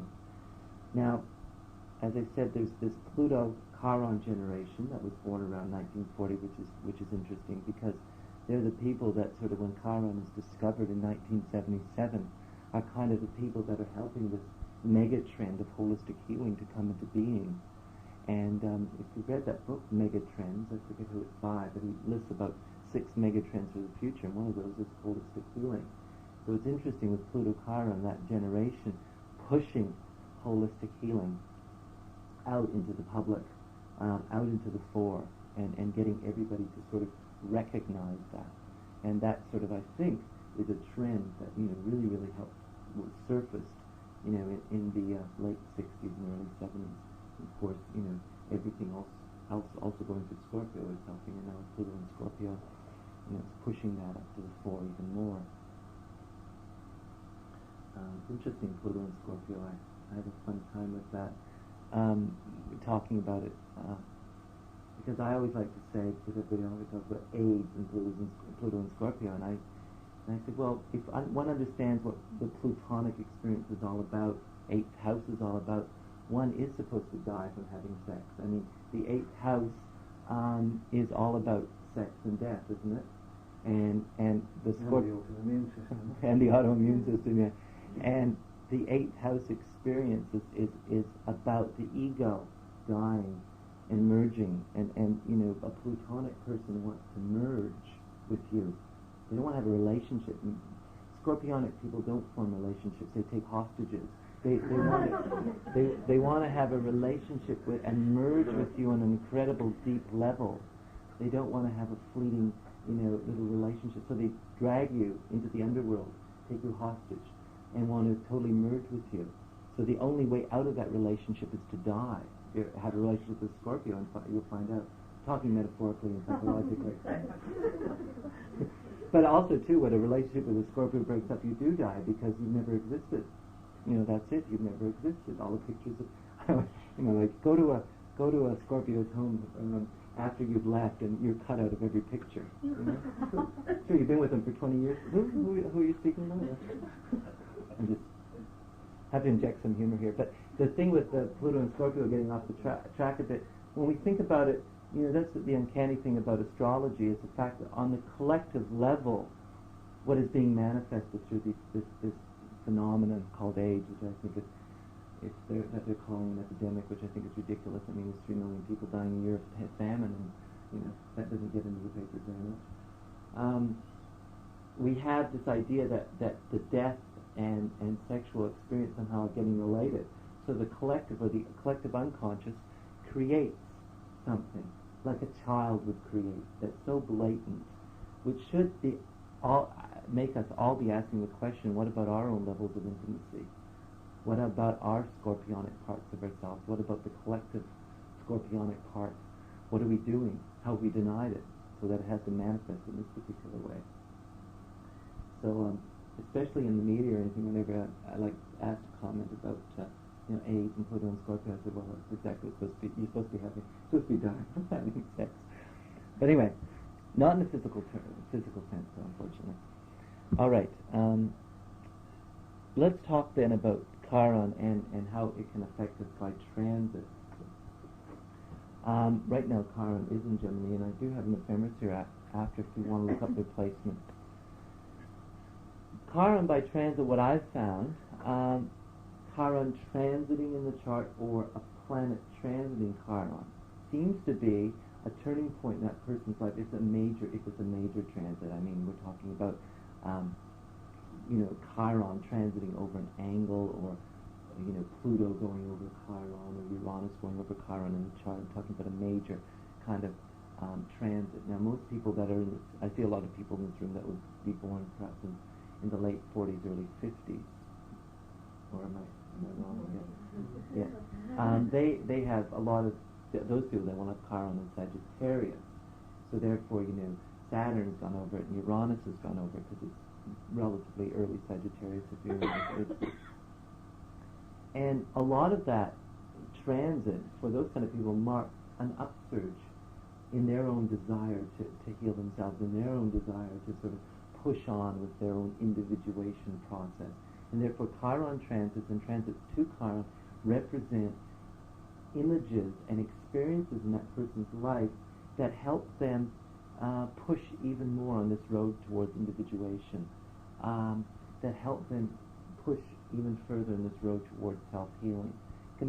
I can think of a person who had Chiron transiting ascendant, who is an Australian, who's a wonderful acupuncturist, if that's the right word. And the day that Chiron was on her ascendant, she found a book in a bookstore on acupuncture years and years ago. And to her, you see, that was almost like an image of something coming into her life that was, the story of her life from that day forward. She trained and she became that way.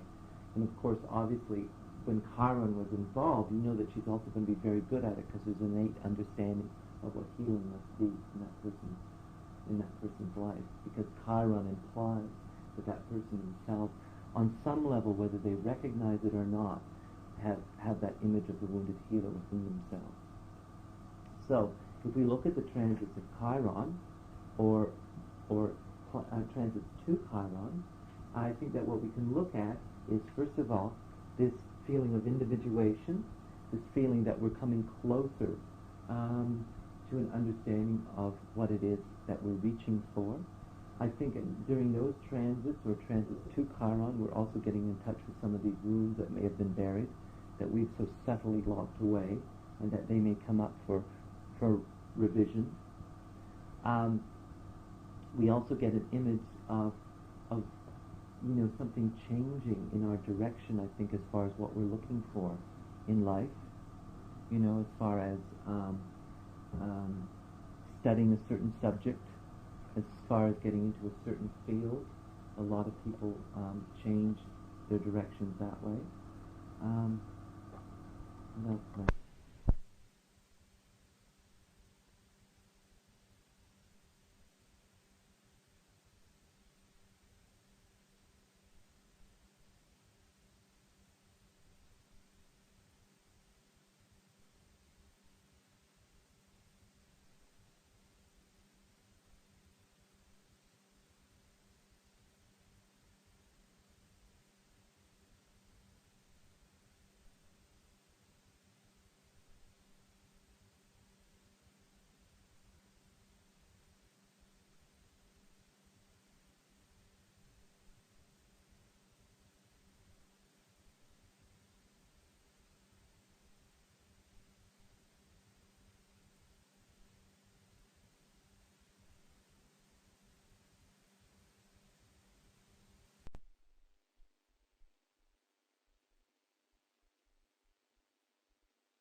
The woman really didn't relate to. And when we sort of got into it more and more and more, she started to tell the story about how, as a very young person, that she, as a young girl of about 4 or 5, which was when actually the progression of Chiron to the sun was exact. And then related much now to this Chiron transit. When we went back to that particular time, the story was all about, as a young girl, how she had this particular death experience, and how this certain thing had happened to her. Nobody believed her, and this was quite a trauma for a very, very young girl, and to be very ill and have this experience, and nobody would believe what had happened to her. And that sort of got locked away in the basement, and just became totally repressed and was quite scary. What was interesting with the Chiron transit, with nothing that she could relate to, and digging this up out of her unconscious may have been that Chiron experience for her, So obviously here, it was interesting, and maybe I was the push into it, I don't know, but but she began to now contact that very, very deep feeling within herself. But it was also at a change in the time of her life when she was changing and becoming much more interested now in looking into these areas within herself. So that's another thing to look and see when Chiron made the transit, to the sun or to the ascendant, because there may have been some really encounter with a sense of one's own wholeness, which nobody else around you could have understood. Okay, now to be more specific about transits, which is one thing that I find that would be very difficult to do because Chiron's only been around since 1977, and therefore I don't even try and, Chiron in the houses I find interesting, but I think what we can do is make sort of keywords, we can attach our own keywords to it. It's the same with Chiron transits. I mean, if we know what the image is of that particular energy, and we know and we have more of an understanding about what Chiron itself is, and then if we put those two together, I think we'll get an understanding of it. So it's just like would be repeating cookbook stuff.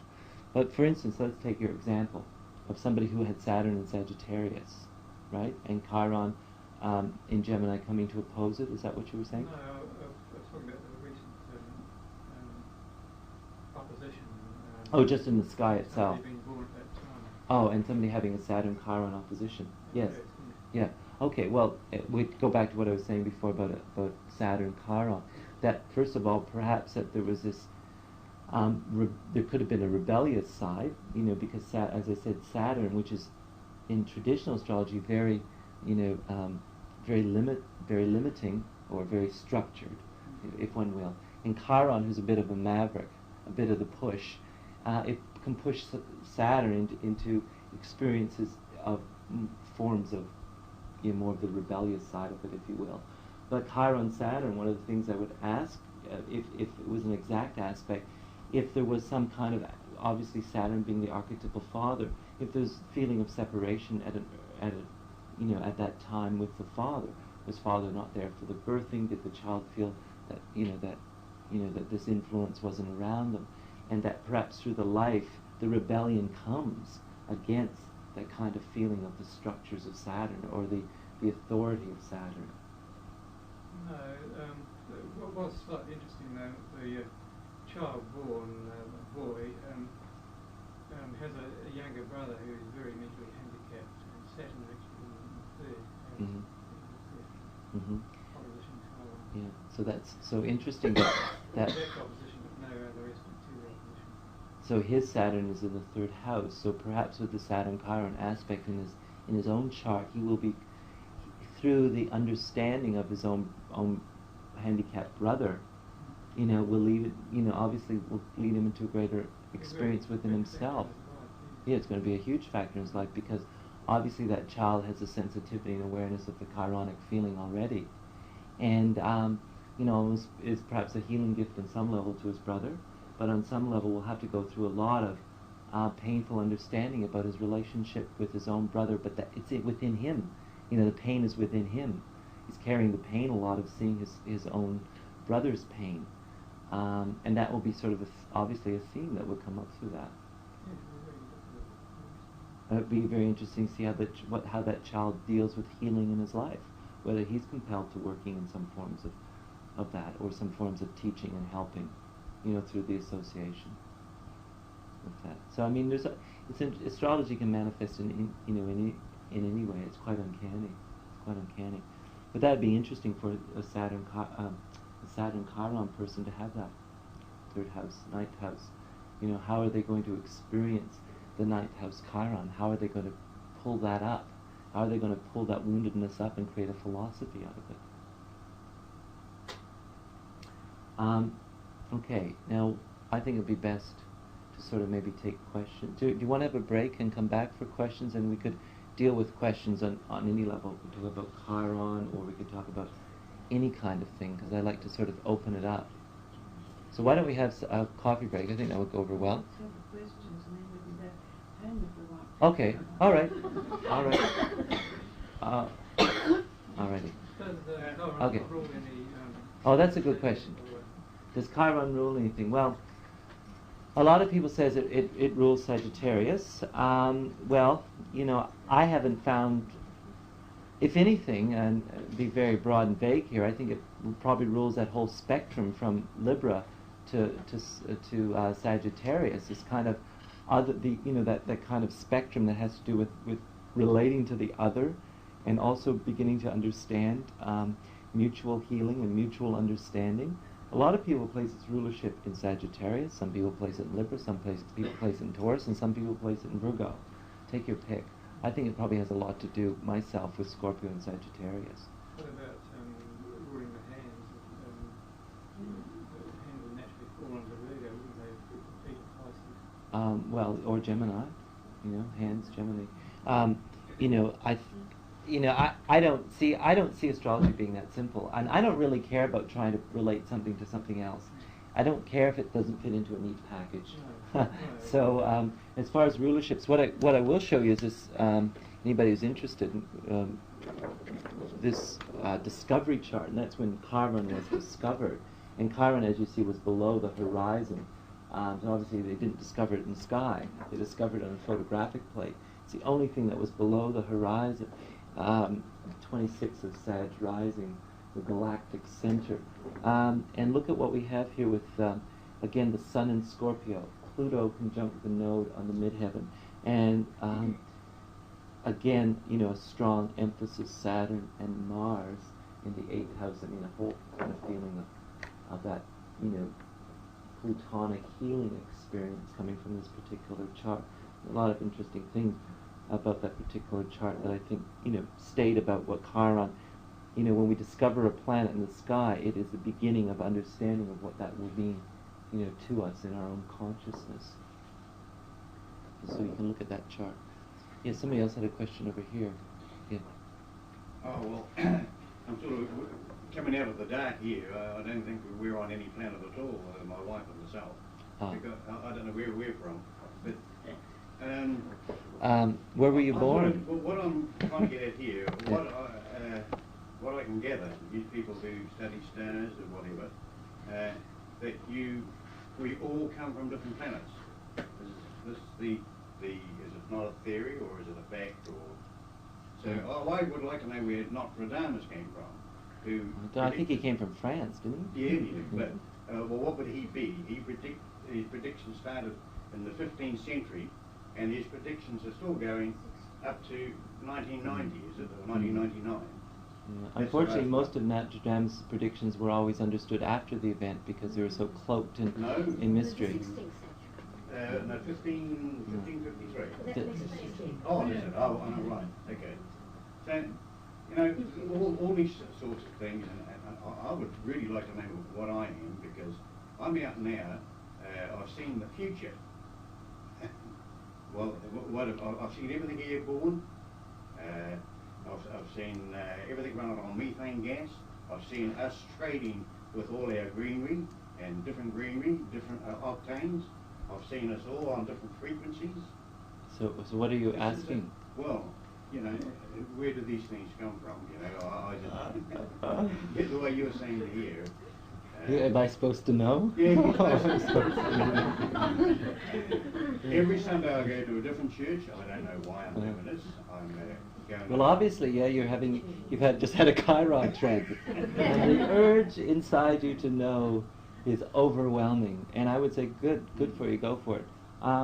You know, like, who cares what planets people come from, as long as they're people and they're on this planet. I think that's the most important thing, that they're on this planet, and that we're on this planet, and we are trying to discover something more about ourselves. I mean, you'll hear lots of stories. I don't believe we come from other planets.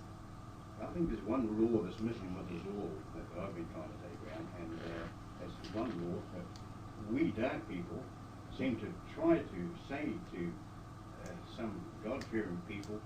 Where is this that law of respect, where we can, no judging, no nothing at all, you can be what you want to be. Your freedom of choice is exactly what you want. You do what that, but I've got respect for your freedom of choice, so therefore I want to judge what you are doing, or anybody else is what they are way of doing, or whatever religion they belong to. They can belong to any religion at all. So I go to all. Well, I I don't think that's sort of appropriate for this meeting because it's not appropriate for this meeting because we're Yeah, I basically. know. Yeah, you I basically. heard you on this morning over the. Oh, that was it. Anyway, anybody else have any kind of questions about? Oh, we'll talk at the tea break if you want, but for this kind of meeting, Yeah. anybody have any questions about what we talked about as far as Chiron, or what about astrology in general? Or? Could you explain if you had any thoughts on the actual symbol of Chiron, why that one was actually decided upon? Sort of physical connotation. That's a good question, actually, and I don't know whether I can answer it. The only thing that I can sort of see with that symbol is the idea that it looks like a key, and it's often been called the key. And part, I think, of Chiron and understanding Chiron is that it is a key to understanding on some levels, and that is a key that could unlock, some of the understandings. And that's probably about all I could say about that. Why it was chosen, well, that's an interesting whole hullabaloo unto itself, because when it was first discovered, you see, when a planet, like in 1977, we have the technology to trace it, and right away, within about 2 days, the ephemeris is out, a bit different than when Neptune was discovered, and everybody's still, writing down their ephemeris 5 years after it was discovered. So this was instantaneously out. Now, astrologers got on the bandwagon right away, and were interpreting it 2 days after it was discovered through the houses and whatever. Well, it made good press and sold a few books. And there was one of the first symbols that was out was actually like a C with 2 stripes through it. Now, as you know, all of our symbols in astrology take on, either 3 symbols: the cross of matter and the circle, or the of completion, or the semicircle of non-completion. So Chiron sort of doesn't fit into that. It hasn't got a pattern with the rest of them. Of course, like I also use Pluto that way, and I guess I don't ascribe to the old ways of sort of using those symbols. I guess, whereas most people use the older symbol of Pluto. But so that's about all I could say about it. What they did then at a Congress of the Congress of Astrological Organizations, which is now defunct, but they all agreed that would be the symbol that would be used. And one of the ephemeris put out actually in Canada by Phenomena Publications still uses the old symbol of Chiron. Yeah. But that's one that's accepted most today. Yes, sir. How does Chiron fit in with Bode's law? That's a good question, and I couldn't answer that except, as I said before, it has that interesting thing about 49 years, so it's 7 times 7. 4 times 7, but it's a good question. I don't know how it fits in with Bode's law. What is Bode's law? That's also a good question, and this gentleman will probably be able to explain it, but it's something to do about the maybe you can explain it. The ratio of distances from the sun. Yeah. There's a very regular. It's a regular multiple all the time. Bode's law, for instance. That's how it's interesting with Bode's law. They thought that there should have been a planet between Mars and Jupiter, and of course there isn't, but there is the asteroid belt, and so that's what many astronomers think that at one time, the asteroid was one planet which must have blown up because of Bode's law. So I don't think Chiron would have fit into Bode's law, actually, because they would have said that there should have been a planet between Saturn and Uranus. So it doesn't fit into that. From the sound of its orbit, it probably practically overlaps that of both Saturn and Uranus. That is right, it does. It touches, actually. It's Yeah. not like Pluto that comes inside Neptune, but it gets practically touching both of the orbits. It has a very strange orbit and touches them. Yes? You said it was a planetoid. Mm-hmm. How is the size or in relation to? It's a very small planet. I guess I can, actually. I can give you that from my notes that I have. Its diameter is very, very small. But of course Pluto is very small too, but that doesn't mean that it's not powerful. And I do have that information somewhere. As you see, this is why I never look at my notes, because they're so disorganized. But yeah, the diameter is only 400 kilometers. So it is very small. Okay, and there is one. As I said before, 7 out of 8 chances that it will change its orbit, because of the strong perturbations from both Saturn and Uranus, and that it will change its orbit, either be pushed out of the solar system or even come closer to the Earth's orbit. But that'll take a few years. So it's very small. You see, it's 410 kilometers. What's the distance of New Zealand? I mean, from oh well. 100 kilometers. Yeah. No, Just a bit. not very much more. Yeah. Yeah. Oh, from north to south, I'm sure it would be, but so it's not very big. Chiron. Anybody have any other? Yes, sir. It sounds as if Carl Jung must have had Chiron fairly prominent. Do you remember where it was? Unfortunately, I don't.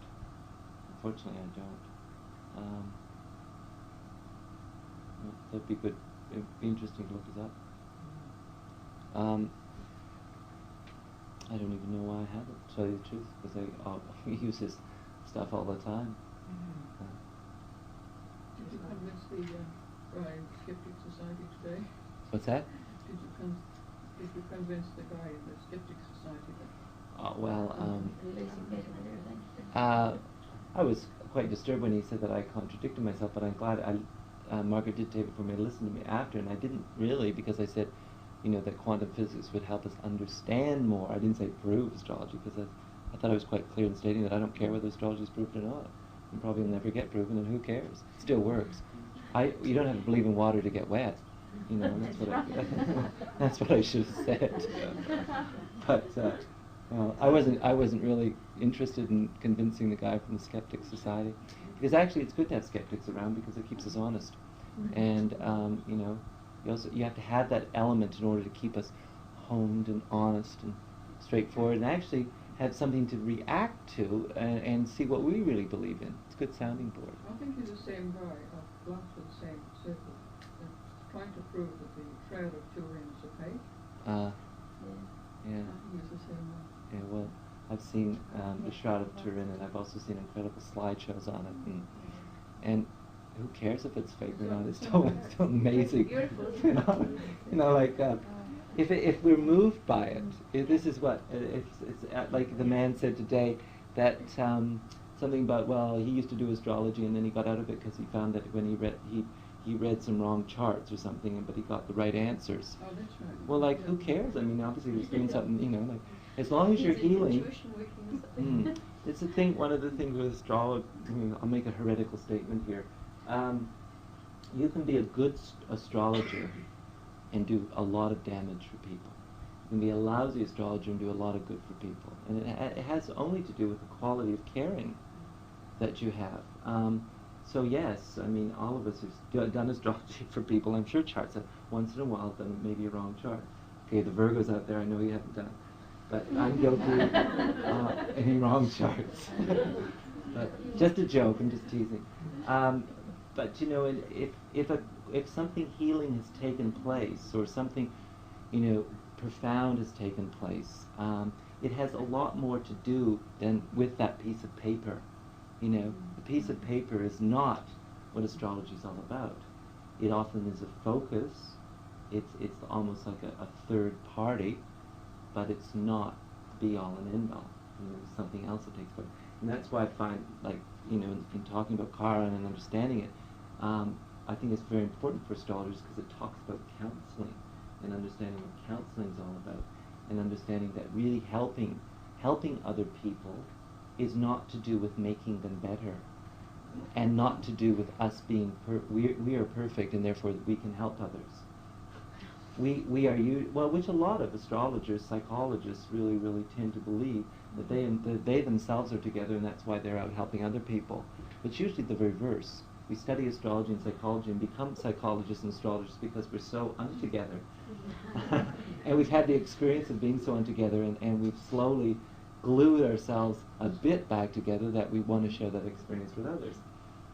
And it's quite a wonderful profession to be an astrologer or a psychologist, to actually get paid for having that experience with other people. And Chiron sort of is also teaching us that when we're involved in pure counseling and pure relationship with the client, that what happens is that you are also healed. It's inevitable. And if that doesn't take place, something's not happening.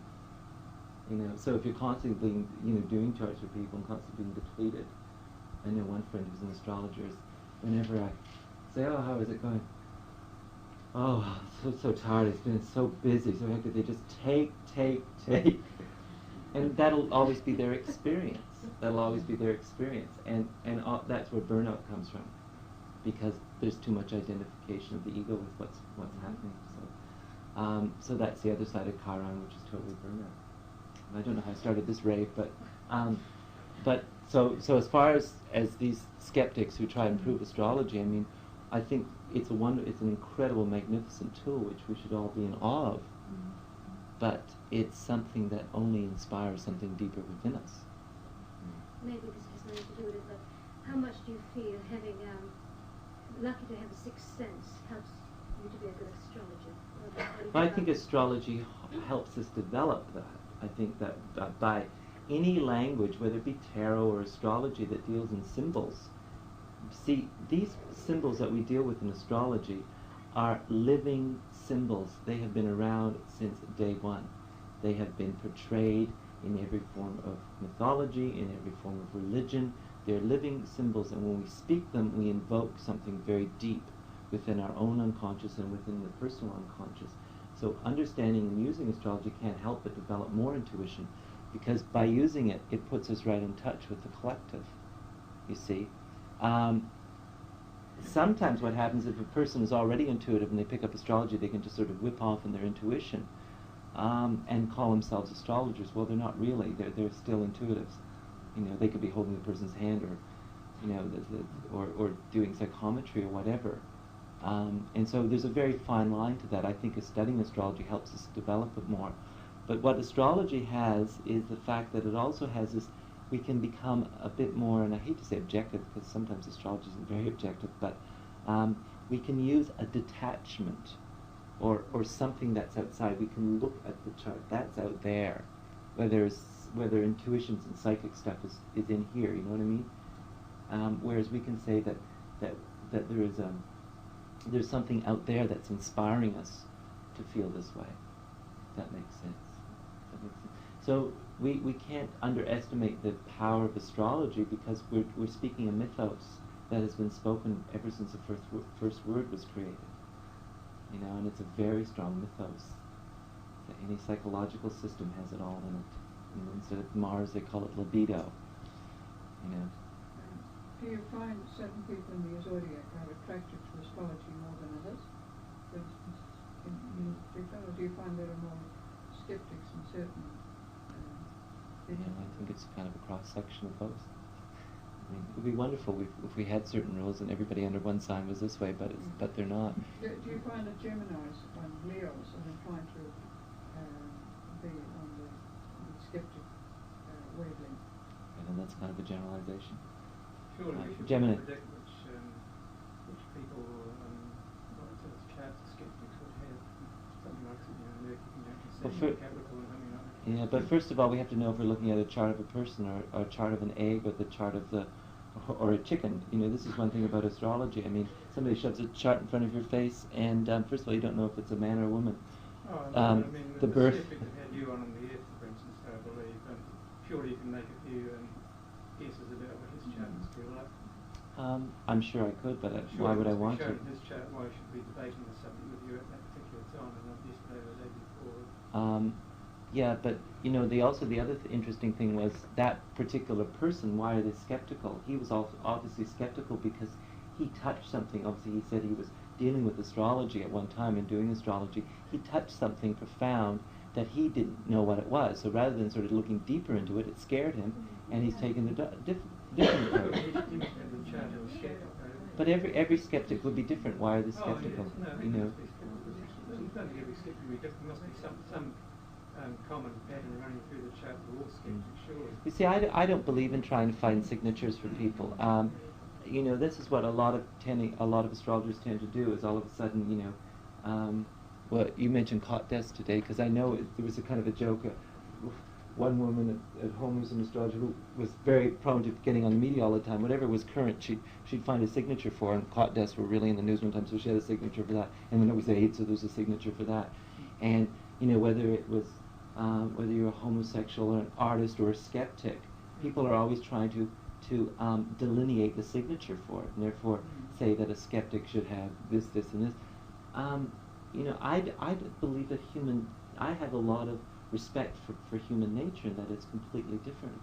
And therefore I don't see that we are that, we can lump people together in those particular categories. I'm sure that's what we're trying to do all the time in astrology. I'm not. Is anybody else trying to do that? You're using your tuition to I think we're trying to. I personally feel that we're trying to find the uniqueness in everyone, not how they fit into a pattern. Everybody's unique in different ways. Some people are unique by being skeptics, and some people are unique by being athletes. I would agree that. Sure, we should find common patterns. I would agree that we do look for common themes and common patterns when we start understanding astrology, but then our understanding grows about it. And yes, you can look at a chart and find that a person would be more inclined to be, maybe not skeptical, but maybe be very linear thinking, very left brain thinking, very controlled in their thinking. But that person as well could have had opportunities in their life to use that in a whole different way. And one does not know that by looking at the chart. One only knows that by asking the client. And therefore you can see a person's chart that they could have been, yes, they could have turned into a skeptic, but they have also may have used that incredible tension within their chart to use that in some other way. So you're not actually looking purely as, say, just astrology. You're also looking at it for mythology, as a little bit of psychology. You're also using great, talk, conversations, you can pick up things from people. You're using everything, not just one thing. Yeah, and should we continue this discussion about this? No, that's a very good question, and I guess it gets right down to the point: can astrology be proven? Again, it seems to. This is maybe why I came to Christchurch. I don't know. Seems to be the theme of the day. Can astrology be proven? No, I'm not worried about that. Yeah, no, but like that's what sort of like I feel a theme is sort of like because it's in the chart. Will people respond? How will people respond? So, I think if you're an astrological counselor, you have to do exactly what you've just said. Use all of it. Yeah. Use all of it. You have to use the mythos and use the psychology. Use the understanding of people. Because how else are you going to get to a place where you can really help them? So I think any counselor does that. So that's where I'm coming from, because that's what most of my work is all about, is in counseling. Now other people are more interested in astrology as more of defining certain patterns about people, and therefore they would be more interested in finding signatures. But to a person who deals basically with seeing clients and dealing with astrology, that becomes very difficult, because then people feel that they're in a category. They have this signature in the chart, and therefore they should be like this. And I think we rise above that. The more conscious we become, you see, the more conscious we become more of our chart. I don't believe we're trying to transcend our chart, or trying to get rid of our chart, or trying to rise above it. I think we're trying to be it. And the more conscious we are, the more we are it. And I understand. Pardon? And the more range we find within it. And the more range, exactly, and the more we are. For instance, and this gentleman asked about my chart. I'll just be personal for a minute. All that Libra Gemini stuff that I stream out. Well, I'm very comfortable with that. But the Pluto, Mars, Venus stuff, I didn't know what that meant for a very long time. It was like it was amputated. I have a twin, astro twin, that's born 10 minutes after me, practically in the very same place I was. That's Bruce Springsteen. Now, if Bruce Springsteen knows how to use his Pluto, Mars, Venus quite well, and does it very, very well. So now that doesn't mean that. So, it is a matter of, again, understanding that a lot of things when we look at a chart, we don't know if the person's using it or not using it. is it unconscious? If it's unconscious, it will be fate to them. They will meet it wherever they go.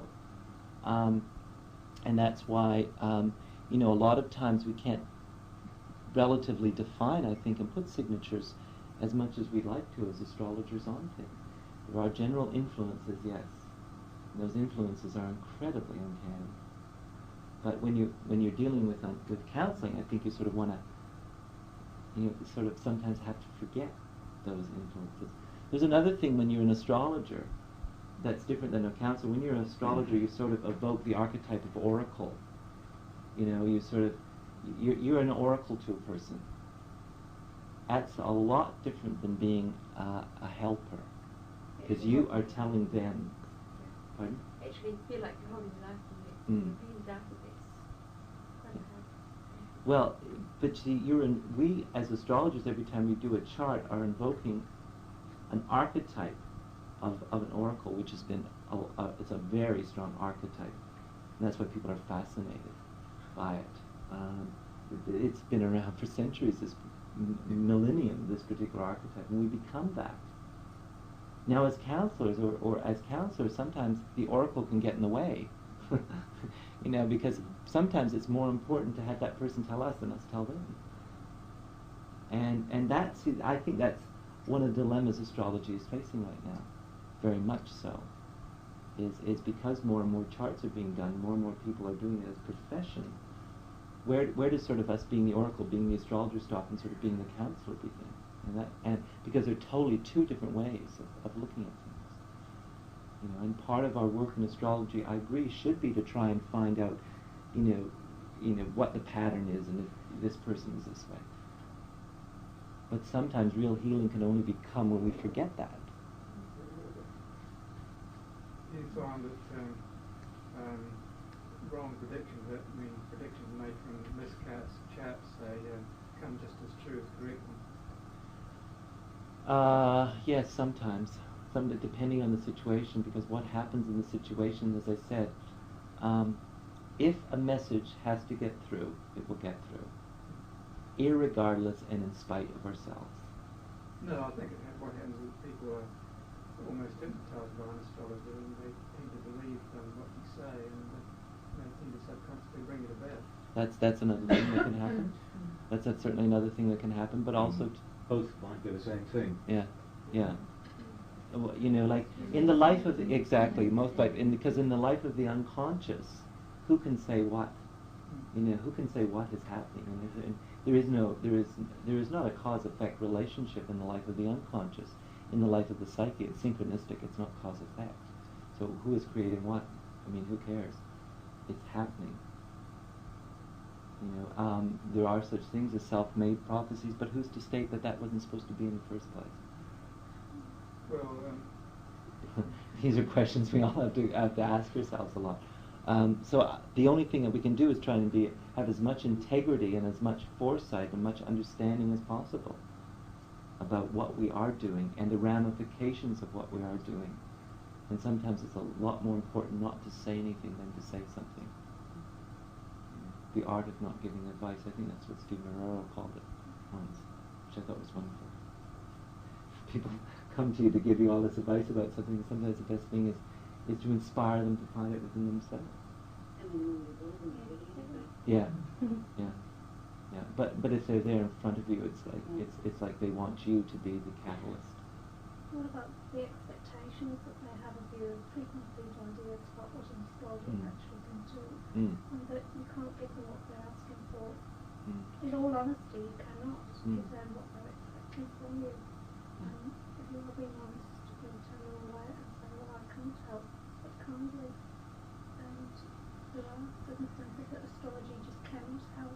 People have to find it for themselves. Well, there's a lot of expectation, and oftentimes people that have a lot of expectation about that also, that's the theme of their life.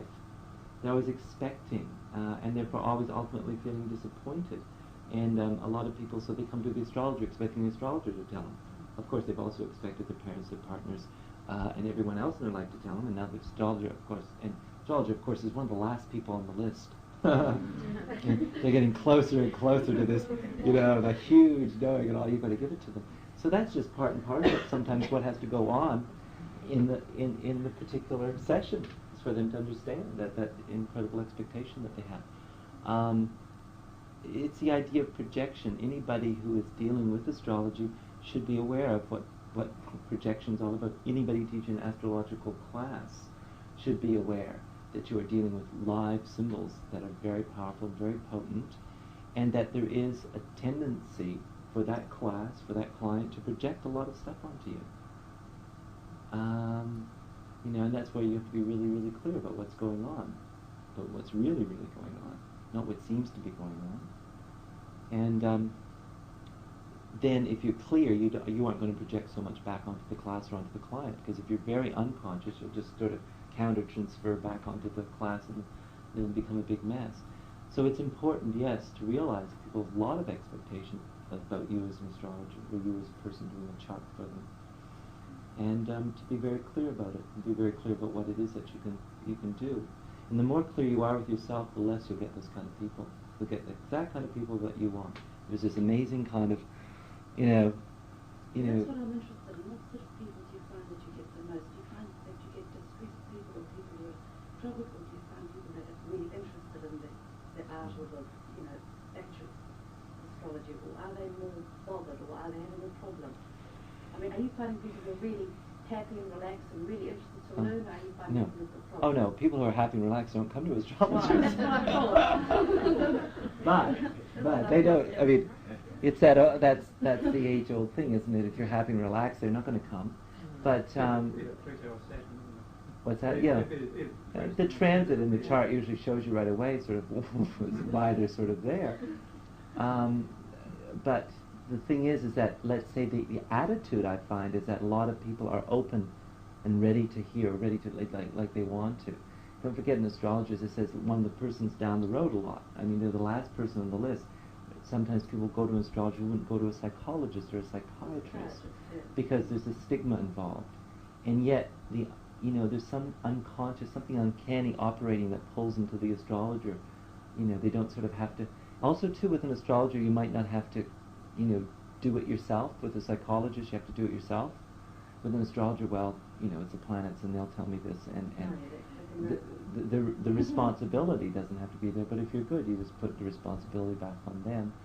And I think that most people are willing to listen to that finally when they come. It's a lot of distress work that's involved with that, because sometimes they are end of the line, where you get the kind of people that have been to psychologists and been to psychiatrists and nothing has worked. So there is a lot of those people, but I personally, in my own experience, always find that those people are really open and ready. If you can approach it right. See, sometimes as astrologers, and I can recognize this when I first started, you feel very insecure. Well, how could I be doing this kind of thing? And therefore you pass that on to your client. And if you just trust in what you know, and honest and have integrity, I think that goes a long way. So most people do come under distress situations. I find it difficult to make ourselves sensitive to them, to discreet, especially history. Well, there's always ways of putting it, and there's always ways of this is where counseling is very important, in counseling skills, because oftentimes you touch something in someone that is denied.